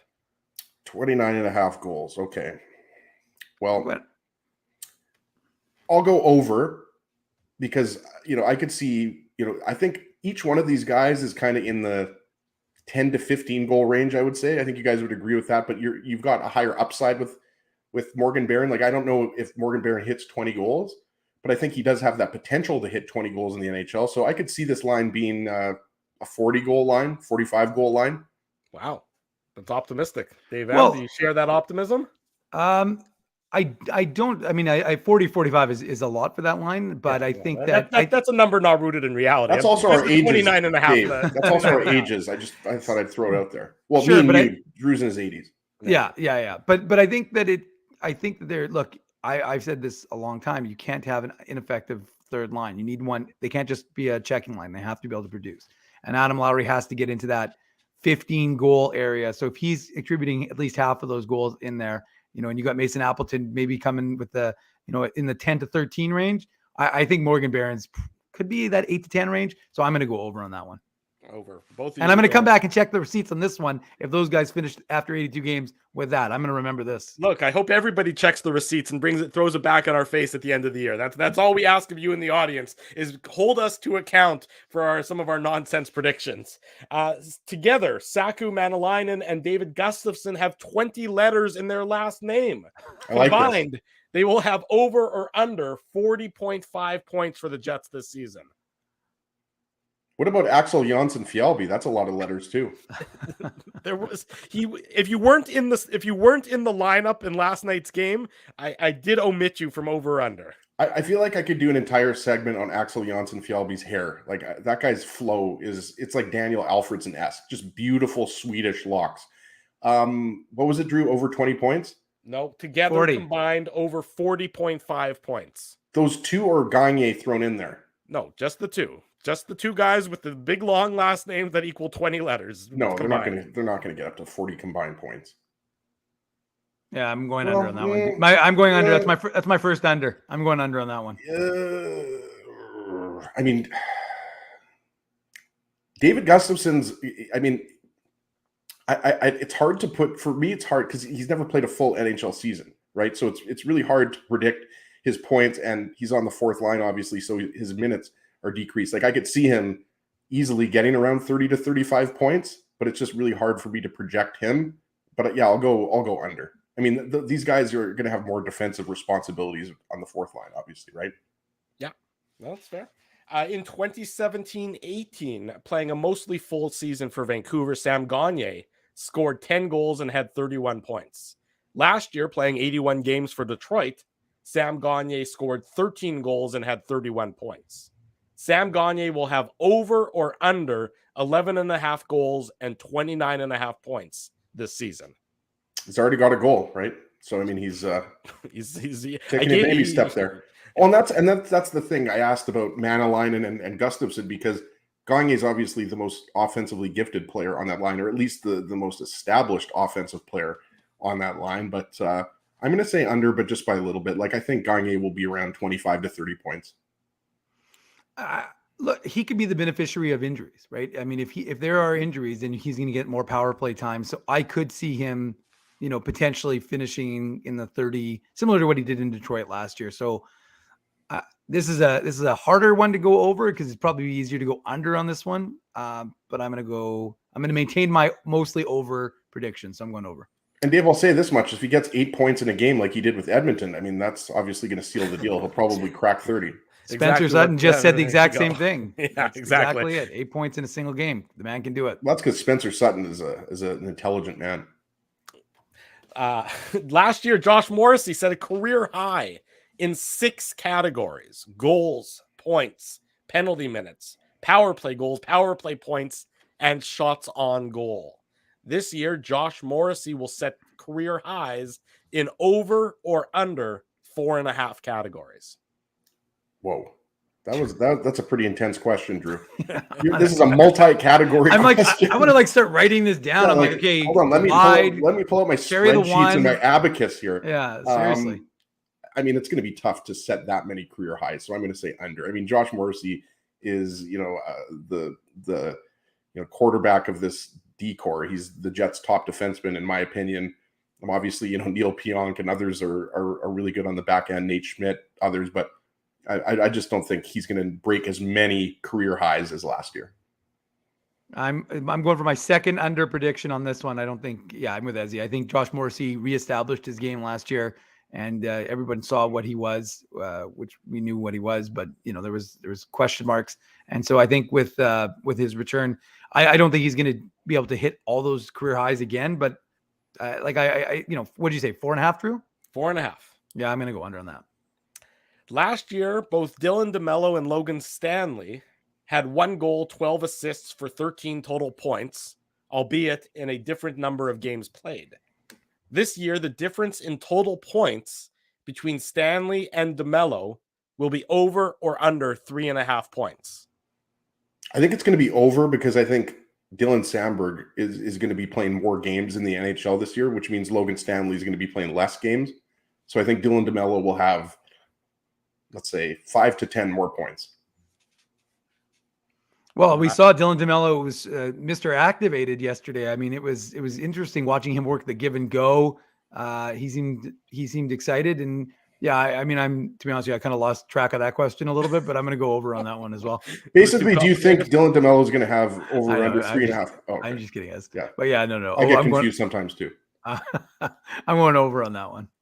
I try and keep the questions as simple as I can for you two dullards, and still I make them too complicated. Exactly. Brendan Dillon led all Jets defensemen last year, accumulating a career high 212 hits. The next closest Jets defenseman was Neil Pionk with 185 hits, a gap of 27. This year, Brendan Dillon will register over or under 195.5 hits. Well, I think he had 3. He was credited with 3, if I'm not mistaken, yesterday. So he's off to a good start here. I'm going to say over.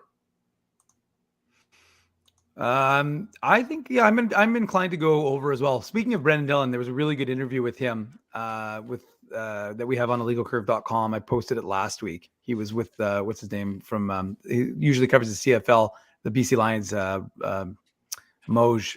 And he did an interview with him that we have on illegalcurve.com. So if you want to check that out, kind of gives you good insight into a guy who was undrafted in the WHL, undrafted in the NHL, and how hard he's worked to get to where he is. So it was interesting to hear, and I think it ran about 40 minutes. So we've got it on illegalcurve.com if you want to check that out.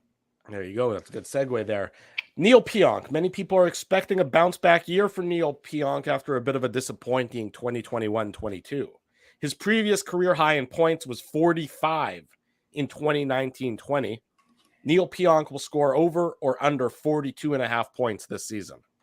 I'm going to go over, and we should mention, I mean, we know he's struggling with injuries last year, so I think that just has to be mentioned about why his season was disappointing just overall and offensively. But yeah, I think he can easily, get close to 50 points or maybe even more.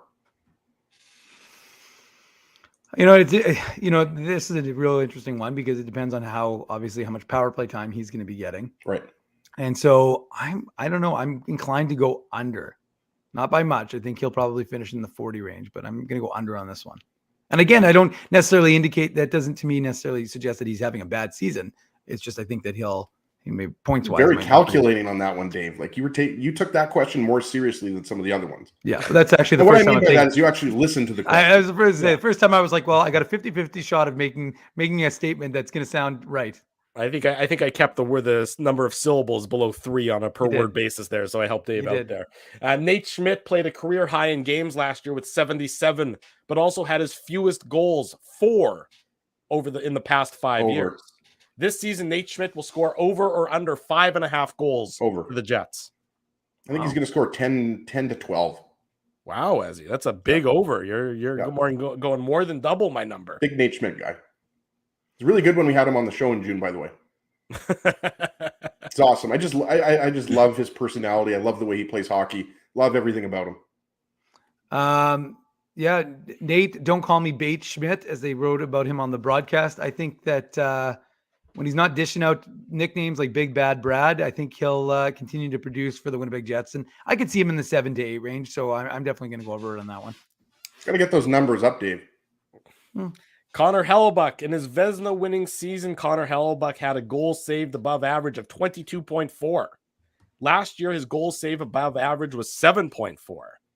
This year, Connor Hellebuyck's goal saved above average will be over or under 17.5, which would have placed him 8th in the NHL last year, just ahead of Andrei Vasilevsky. Well, first off, that's hilarious, the comment that we have up there from Donnie Boy, or you just took it away. But what's the over-under on the over-under questions? The number of over-under questions. Funny. We got this one and one more, so we're almost done because Mike Heika is joining us at the bottom of the hour. I'm going to go over. I think Connor Hellebuyck's going to be back in that kind of top 3, top 5 goal save above expected. We know that Rick Bowness and his coaching staff has implemented a new system, which is going to reduce the amount of high danger shots and the number of shots overall, even though they peppered him with 41, the Rangers, that is, peppered him with 41 shots last night. But I do think that it is going to be over and he's going to be back in the top 5 of goal save above expected with, the cream of the crop in the NHL, Igor Shesterkin, Andrei Vasilevsky, UC Saros. You guys know who the top goalies are.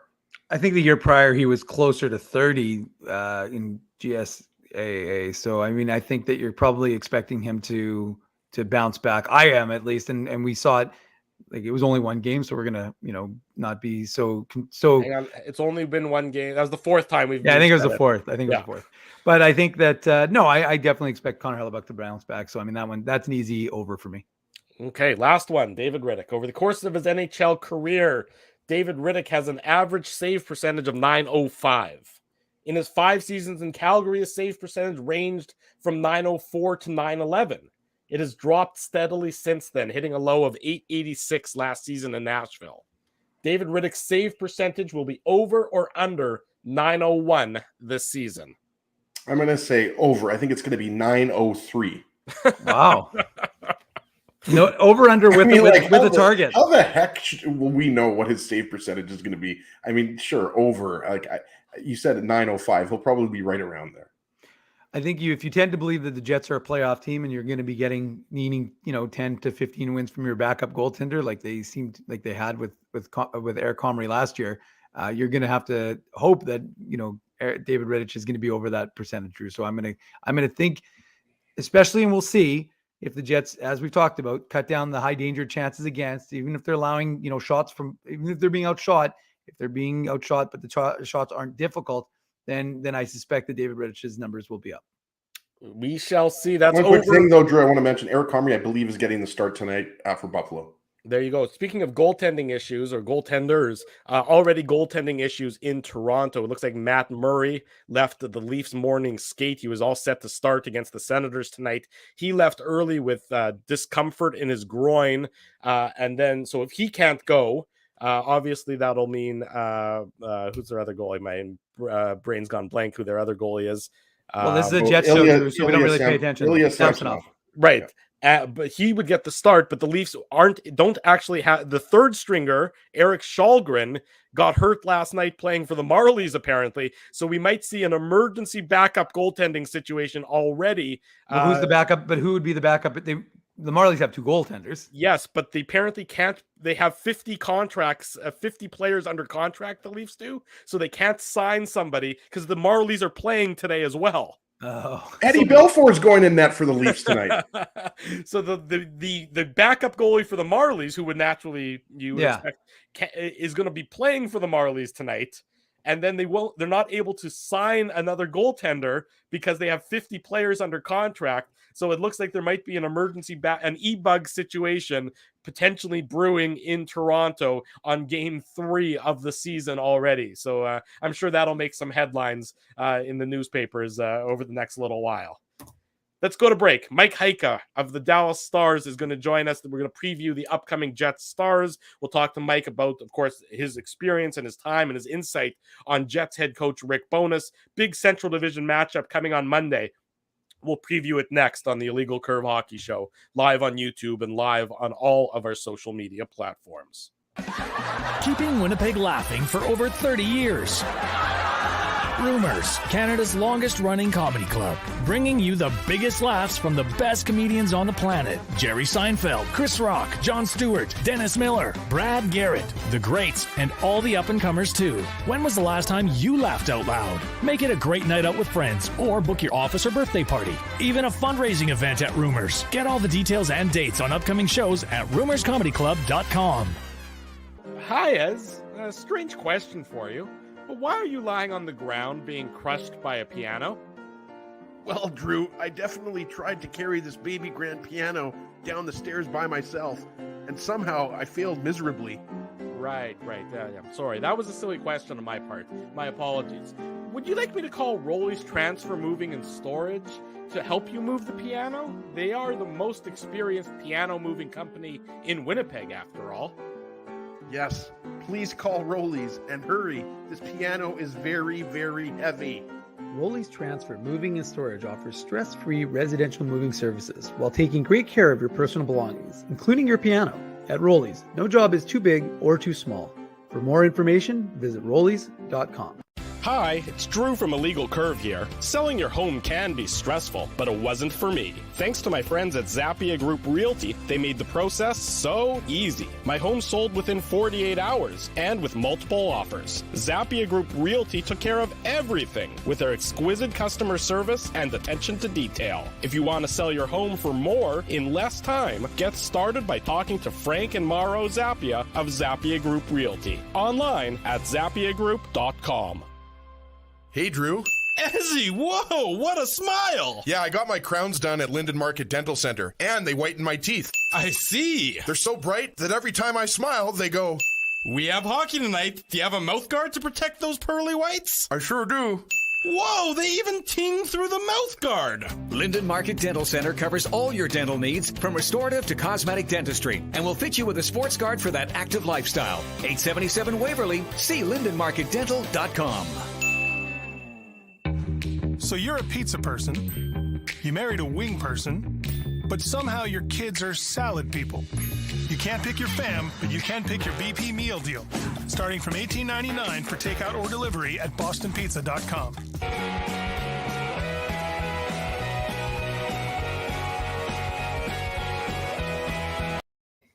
Bottom of hour number 2, Drew Mindell, Dave Minuk, Ezra Ginsburg with you. It's the Illegal Curve Hockey Show. Reminder, Monday night, the Illegal Curve post-game show after the Jets and the Stars, right around 10:15 or so p.m. Central Time. We'll be back here breaking down game number 2 of 82 this season, as we do after each and every game. Be sure to follow us here on YouTube, follow all of our social media platforms, download the podcast, subscribe to the podcast. That way you won't miss a minute of great Illegal Curve content. And of course, the opportunity to win that beautiful Jets Heritage Classic jersey. Right at the bottom there in the description, there's a nice link that says, enter the contest or win here or something like that. Click on that link. You'll see a whole bunch of tasks that you need to do. You're already doing these tasks, so it's not really asking much of you. We hope you're following a legal curve. We hope you're following IC Dave, IC SEG, IC Drew. Click on all those things, get extra entries into the contest. We're going to be giving away swag all season long, starting with that great, beautiful Jets Heritage Classic jersey. We got Tough Duck Toques on the post-game show. We got Moose tickets to give away. You just don't want to miss a minute. We still have Seagram swag that I've got to give away. I've got a huge box of that. So nobody likes booze, so there's no, you don't have to worry about that. There certainly won't be any interest in getting any alcohol or anything. Nobody needs quick that. Disclaimer, just Drew, because I don't want you to wet people's palates a little too quickly. We're not giving away booze here, Drew. We're giving away great Seagram's gear.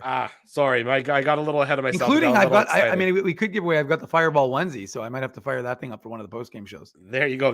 Who wants to see Dave wearing a onesie? I mean, I do. I think that's what you've seen it. I wore the Fireball onesie on the. I know on the it's time to wear it again. You know what? Coming up, Dave, my closet's right over there. At the end of this month, we have those Thursday, Friday back-to-back games where the Jets have the back-to-back games. We have the back-to-back post games where the post game is actually going to start the next morning. Like post game is going to be at like 12:15 a.m. Central Time, back to back, and then the Illegal Curve Hockey Show on the Saturday. So I think that those seem like very onesie appropriate kind of games upcoming at the end of this month.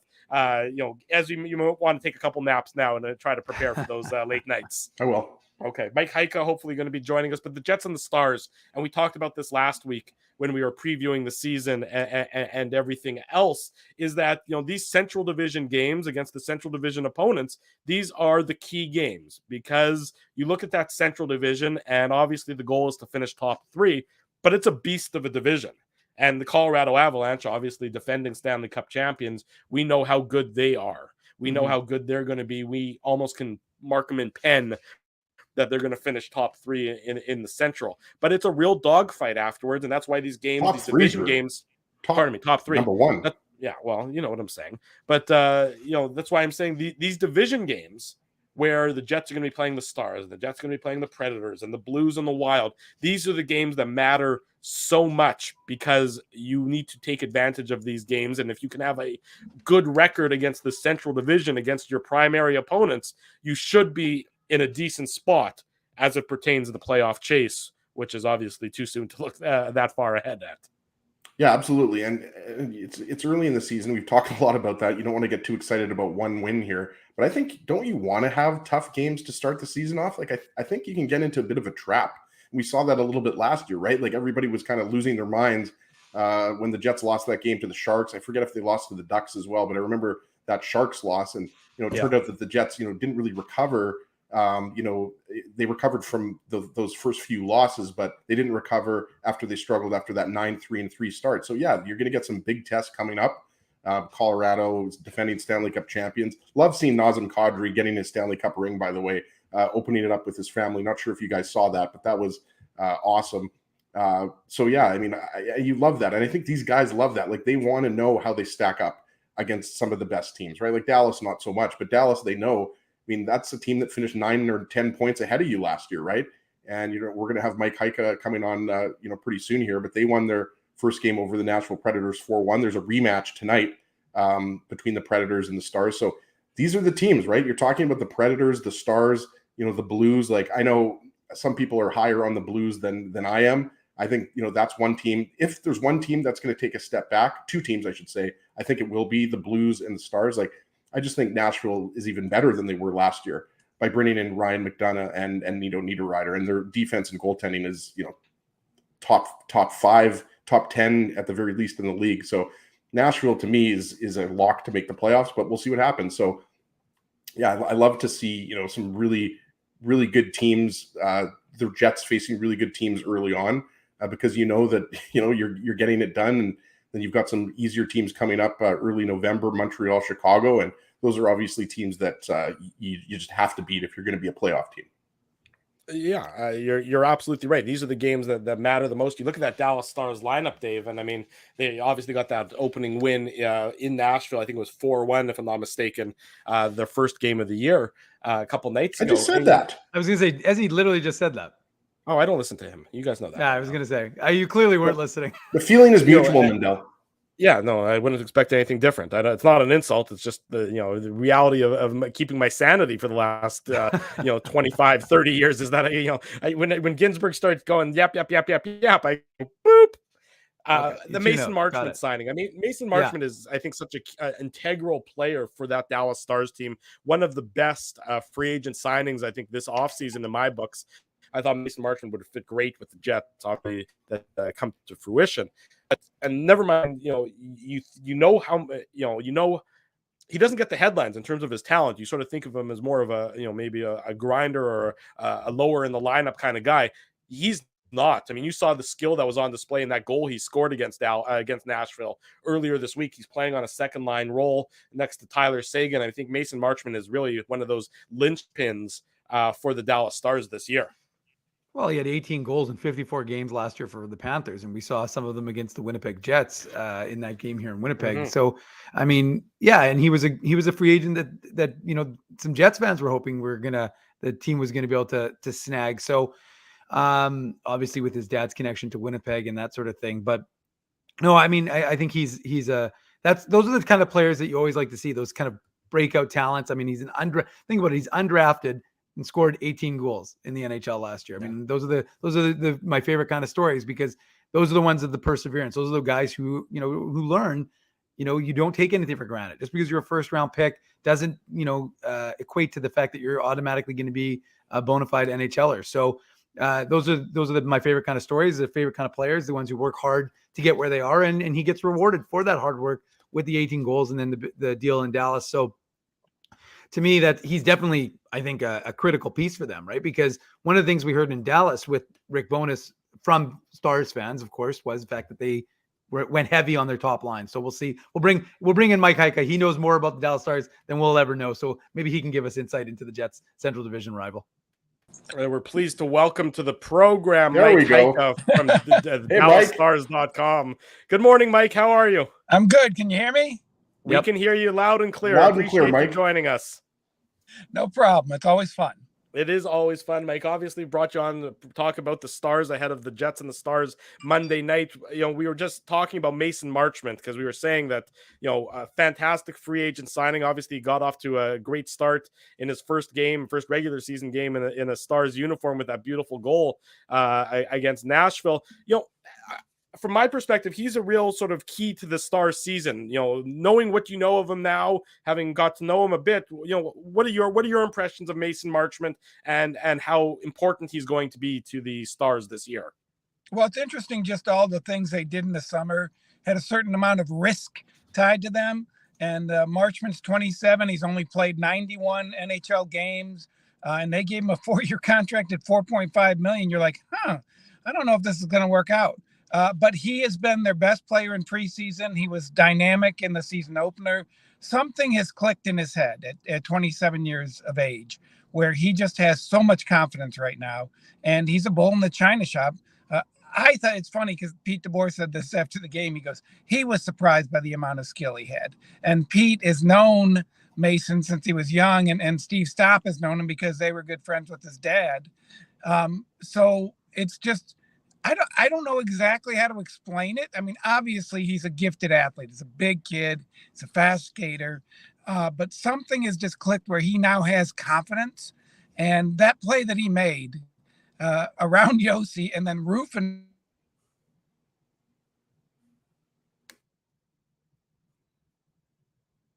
Did Mike freeze up on us? It looks like Mike may have frozen up on us. So we'll try and hopefully get the connectivity issues back and sorted out. There you go, Mike. You're back. Sorry, you cut out on us for a second there.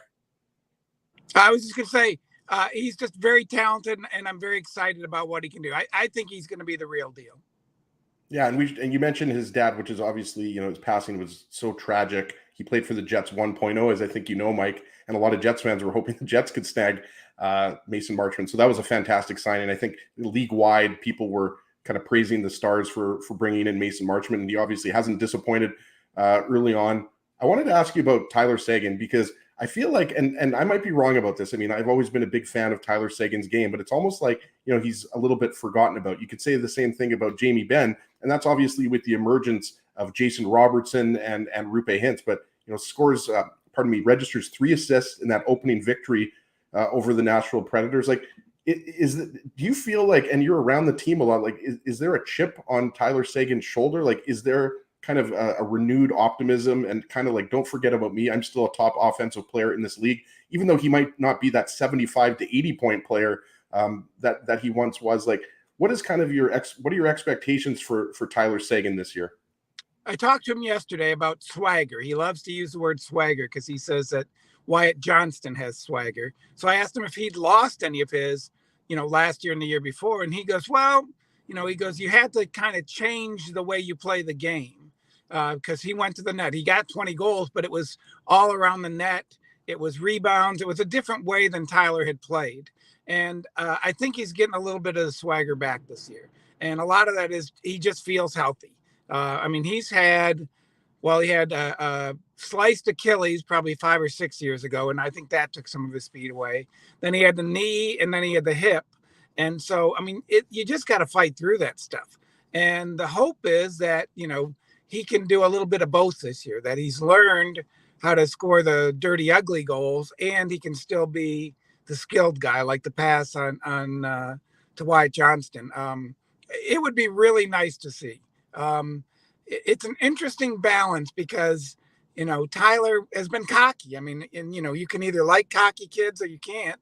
And I don't think he has that same cockiness now, but I think he has a drive, maybe a humble drive, to be as good as he used to be. Mike Heika is our guest on the Illegal Curve Hockey Show. We're talking about the Dallas Stars, the Jets, and the Stars Monday night in the Lone Star State for the first meeting between these Central Division rivals. Mike, I can't believe we're already 3 questions in and nobody's asked you about Rick Bowness. You spent a number of years covering him in Dallas. He's a really well-respected, well-liked guy, but maybe give Jets fans some insight into Rick Bowness that you've accumulated over the years covering him. Well, I love him. I think he's just an amazing human being. When you talk to players, they love playing for him. So that's a huge step forward. Now he is a defensive-minded coach. He's coached defensemen for the majority of his career, so he's going to focus on that aspect of the game. I think his style, his system, whatever you want to say, is much more geared towards keeping the puck out of the net than putting it into the net. He wants to be balanced. He wants to do both. But I think when it comes down to it, he wants to be a defensive coach. The other interesting thing about him is because he hasn't been a head coach for however long, I don't know that he really worries too much about matchups. I think in a perfect Rick Bowness world, all 4 lines roll. You get a 1-0 lead, and then you play simple, basic hockey. And I think that was frustrating for the fans down here at times. But it works. It can work really well.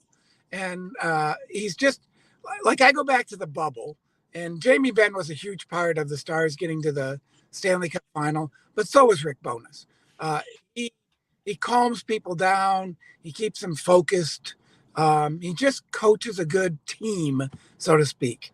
And so, I think we've all talked before about that might be exactly what Winnipeg needs right now.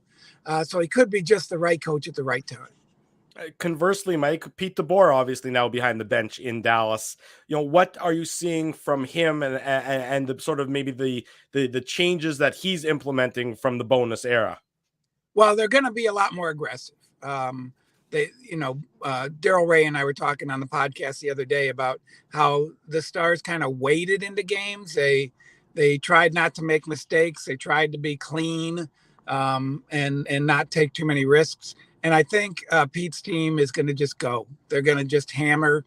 I believe the last 2 or 3 years in Vegas, they led the league in shot differential at like +5. The Stars were like at even last year. So if they can become that team that sets the pace, gets more shots on goal, gets more shot attempts, it will be a better offensive team. And then the other thing is he's been given some good stuff to work with. Mason Marchment is, I think he's going to be great. Sagan is much better than he was, last year. This Nils Lundqvist that they got from the Rangers, a really skilled right-handed defenseman. Colin Miller from Buffalo looks like he wants a renaissance. So he's been given some good stuff to do what he wants to do. And, on Thursday, it looked perfect. So if they can continue to do that, that's great. But we all know it's not going to be that way. And then facing Nashville tonight, they're going to get a real test on how Nashville feels about it. So, Mike, we have to ask you about Jake Ottinger, right? Like he was, I don't know how you describe, if there's a word that describes how good he was last year, especially in the playoffs. Like the word I would use is maybe he was a wizard for the Stars last year in net. But how do you, for you, what's the key? Because I mean, now the expectations have been, increased. I mean, Jake Ottinger has always been a top prospect, but last year, I think you would agree, was really his, coming out party. And when he really established himself as one of the top goalies, and we should mention, he's still very young. So most likely we haven't seen the best of Jake Ottinger. But for you, what's the key? Because I would imagine, he's going to play, 55 to 60 games, maybe even more for the Dallas Stars. But how do you follow up what he did last year, especially in the playoffs, almost stealing a series? Yeah, I think a lot of it's going to be how they manage him, because he hasn't done this before. And I do think 60 games is not out of the question, even though I think only 4 goalies played 60 last year. He's a little bit like too much of an overachiever, and that's how he's gotten where he is. And he can probably handle it at 23. But the first one on the ice, last one off the ice. He loves to practice. He loves to play. So then the question becomes, is he going to burn himself out this year? Because, like I said, it'll be his first season where he's really, he doesn't get the AHL schedule. He doesn't get the college schedule. This is NHL with travel and 4 games in a week. And, he might have to play them all. He might have to play back-to-backs. So we'll see on that regard. The other 2 aspects that I think make him who he is he's a fantastic athlete. You go watch him on the ice. He's 6'4", 220. He looks like a tight end. And then he's quick. He's nimble. He's mobile. And then at the other end of it all, he's also very basic. Like, he makes a lot of saves just sliding across the ice with his pads and the butterfly. He moves very well on the ice and takes away the bottom part of the net. And then his big body takes up a lot of the top part of the net. So technically, he's a really good goalie as well. And then the other part of it is he doesn't seem to be fazed by all the success. He just seems calm. The Calgary series, he loved it. I think he loved the tension. He loved the pressure of Canadian hockey. He just loved it. And so all of that combined, I think he can be really good. The one caveat is last year when they got Wedgwood, Wedgwood was a bit of a savior because Jake was hitting the wall because he had played, I don't know how many, 20 games straight maybe. And he was just starting to hit the wall. And they started to go to Wedgwood, once every 3 games or so just to give Jake a break. And it made a huge difference for him. So that's the one concern is how does he manage all this? But I love him. I think he's a great athlete. Well, speaking of great athletes, Mike, got to ask you about Jason Robertson. Has a fresh new deal in Dallas. 23 years old, 41 goals last season. Maybe he waited a little bit because guys don't like training camp. They're like, you know what? I'll just sign my deal a week before training camp. I can get rid of most of that. He still managed to play a game. So how much excitement is there now that Jason Robertson's under contract for 4 more years and ready to go with Dallas and follow up what he did last year? Well, it's a big deal. And I think they got him in at a number they could afford. Because I think he waited actually because, he might be a $9 million player. He's, pretty much a point a game player. If you look around the league, those guys are signing 8-year deals at $9 million. Mm-hmm. And I think his agent really wanted that. The Stars couldn't afford it. But I think he actually would have liked to have been in camp. He's looked rusty. He actually didn't get to play in the preseason. So his first game was in Nashville and he looked a little bit rusty. So that'll be an interesting thing to watch just because he's so smart. He thinks the game so well, but he also has to keep up with, Rope Hintz and that line. So it'll be interesting to see how long it takes him to, just get things automatic, get things so they're, he doesn't have to think too much. But yeah, I think he's in a really good place, and I think the Stars got him at a pretty good contract number. Mike, last question for you. Miro Heiskanen, should be a Norris Trophy winner one day, if not this coming season. I wanted to ask you about the impact of Ryan Suter and what impact Suter had on Heiskanen in maybe taking some of that veteran presence and sort of imparting some additional wisdom onto a younger defenseman who's obviously just dripping with talent. I think it's helped. I like Ryan Suter. I think the fans down here, I think, get mad at him because they like younger players and they don't understand why 36 or 37-year-olds playing 23, 24 minutes a game. But I do think it helped him last year. The interesting part about Miro is even when he was drafted, they said his defensive game was ahead of his offensive game. And that's kind of played out. I think as high as 38 points, maybe. And, they're playing Yossi tonight and he had 96 or whatever last. So, he's got a ways to go before he's, in my opinion, a Norris Trophy candidate, because you have to have those numbers to be in that conversation. But he played 26 minutes the other night. I think that's pretty much going to be the target around there. Klingberg's gone, so he's running the top power play right now. I think he got 2 assists on the 2 power play goals. So the potential is there, obviously. But he has to become a little bit more selfish. And maybe somebody like Suter can kind of tell him it's okay. It's okay because we need you. We need you to be selfish. So we'll see what happens with him. Mike Heika covers the Dallas Stars for the team website, DallasStars.com. Been one of our favorite guests for, far too long for both of us to remember, yeah. Mike. But we appreciate your time. We appreciate your insight. Thanks so much for joining us, and we'll do it again real soon. Thanks, and good luck up there. I hope Rick does well. Thank you, Mike. Thanks, Take Mike. care. We'll read your work tonight and again on Monday, of course. Thanks. There he goes, Mike Heika, joining us from the DallasStars.com.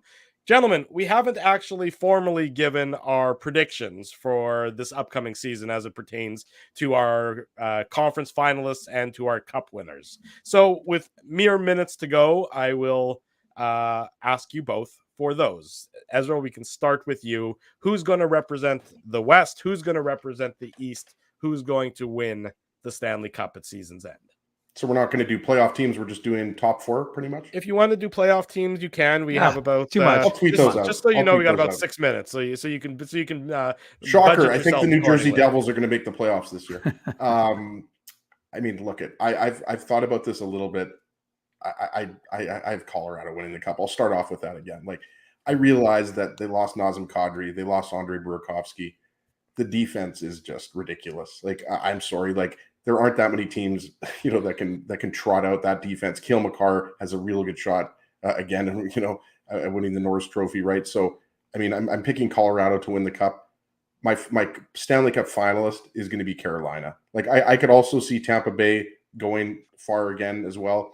So I'll give you my conference finals, but my Stanley Cup final, I'm going all C's, baby. Colorado versus Carolina.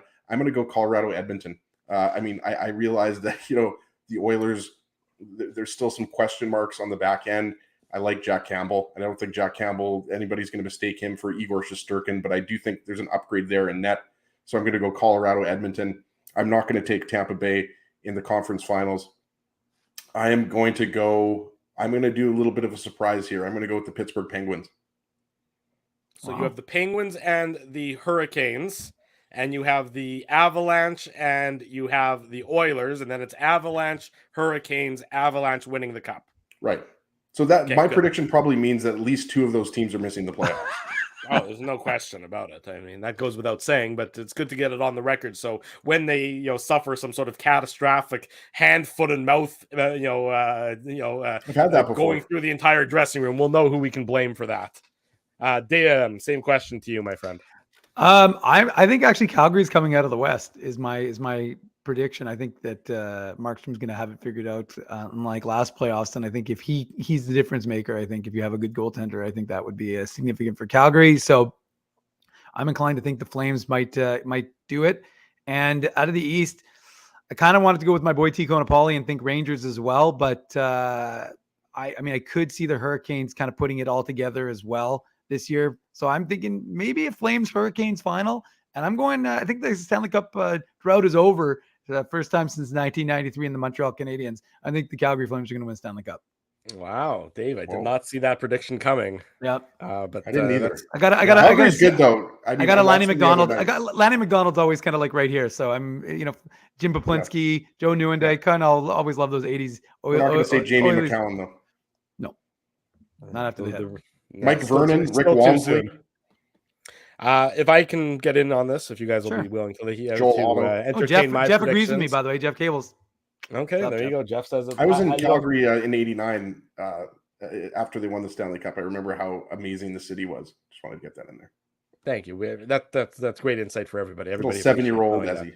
Yeah, that's good to. That 7-year-old Ezzy was a sight to behold, much like 40-year-old Ezzy is a sight to behold, undoubtedly. I'm going to go with the New York Rangers to come out of the East. I look up and down that lineup last night, and I don't see a lot of warts. I don't see a lot of holes. Granted, I mean, they lost, no question about it. But you look at their last 2 games before last night. It was just 1 game, though, Drew. I know that's okay. That's 6 now. So if you can say it another 4 times, you'll get like 60. Over. Okay.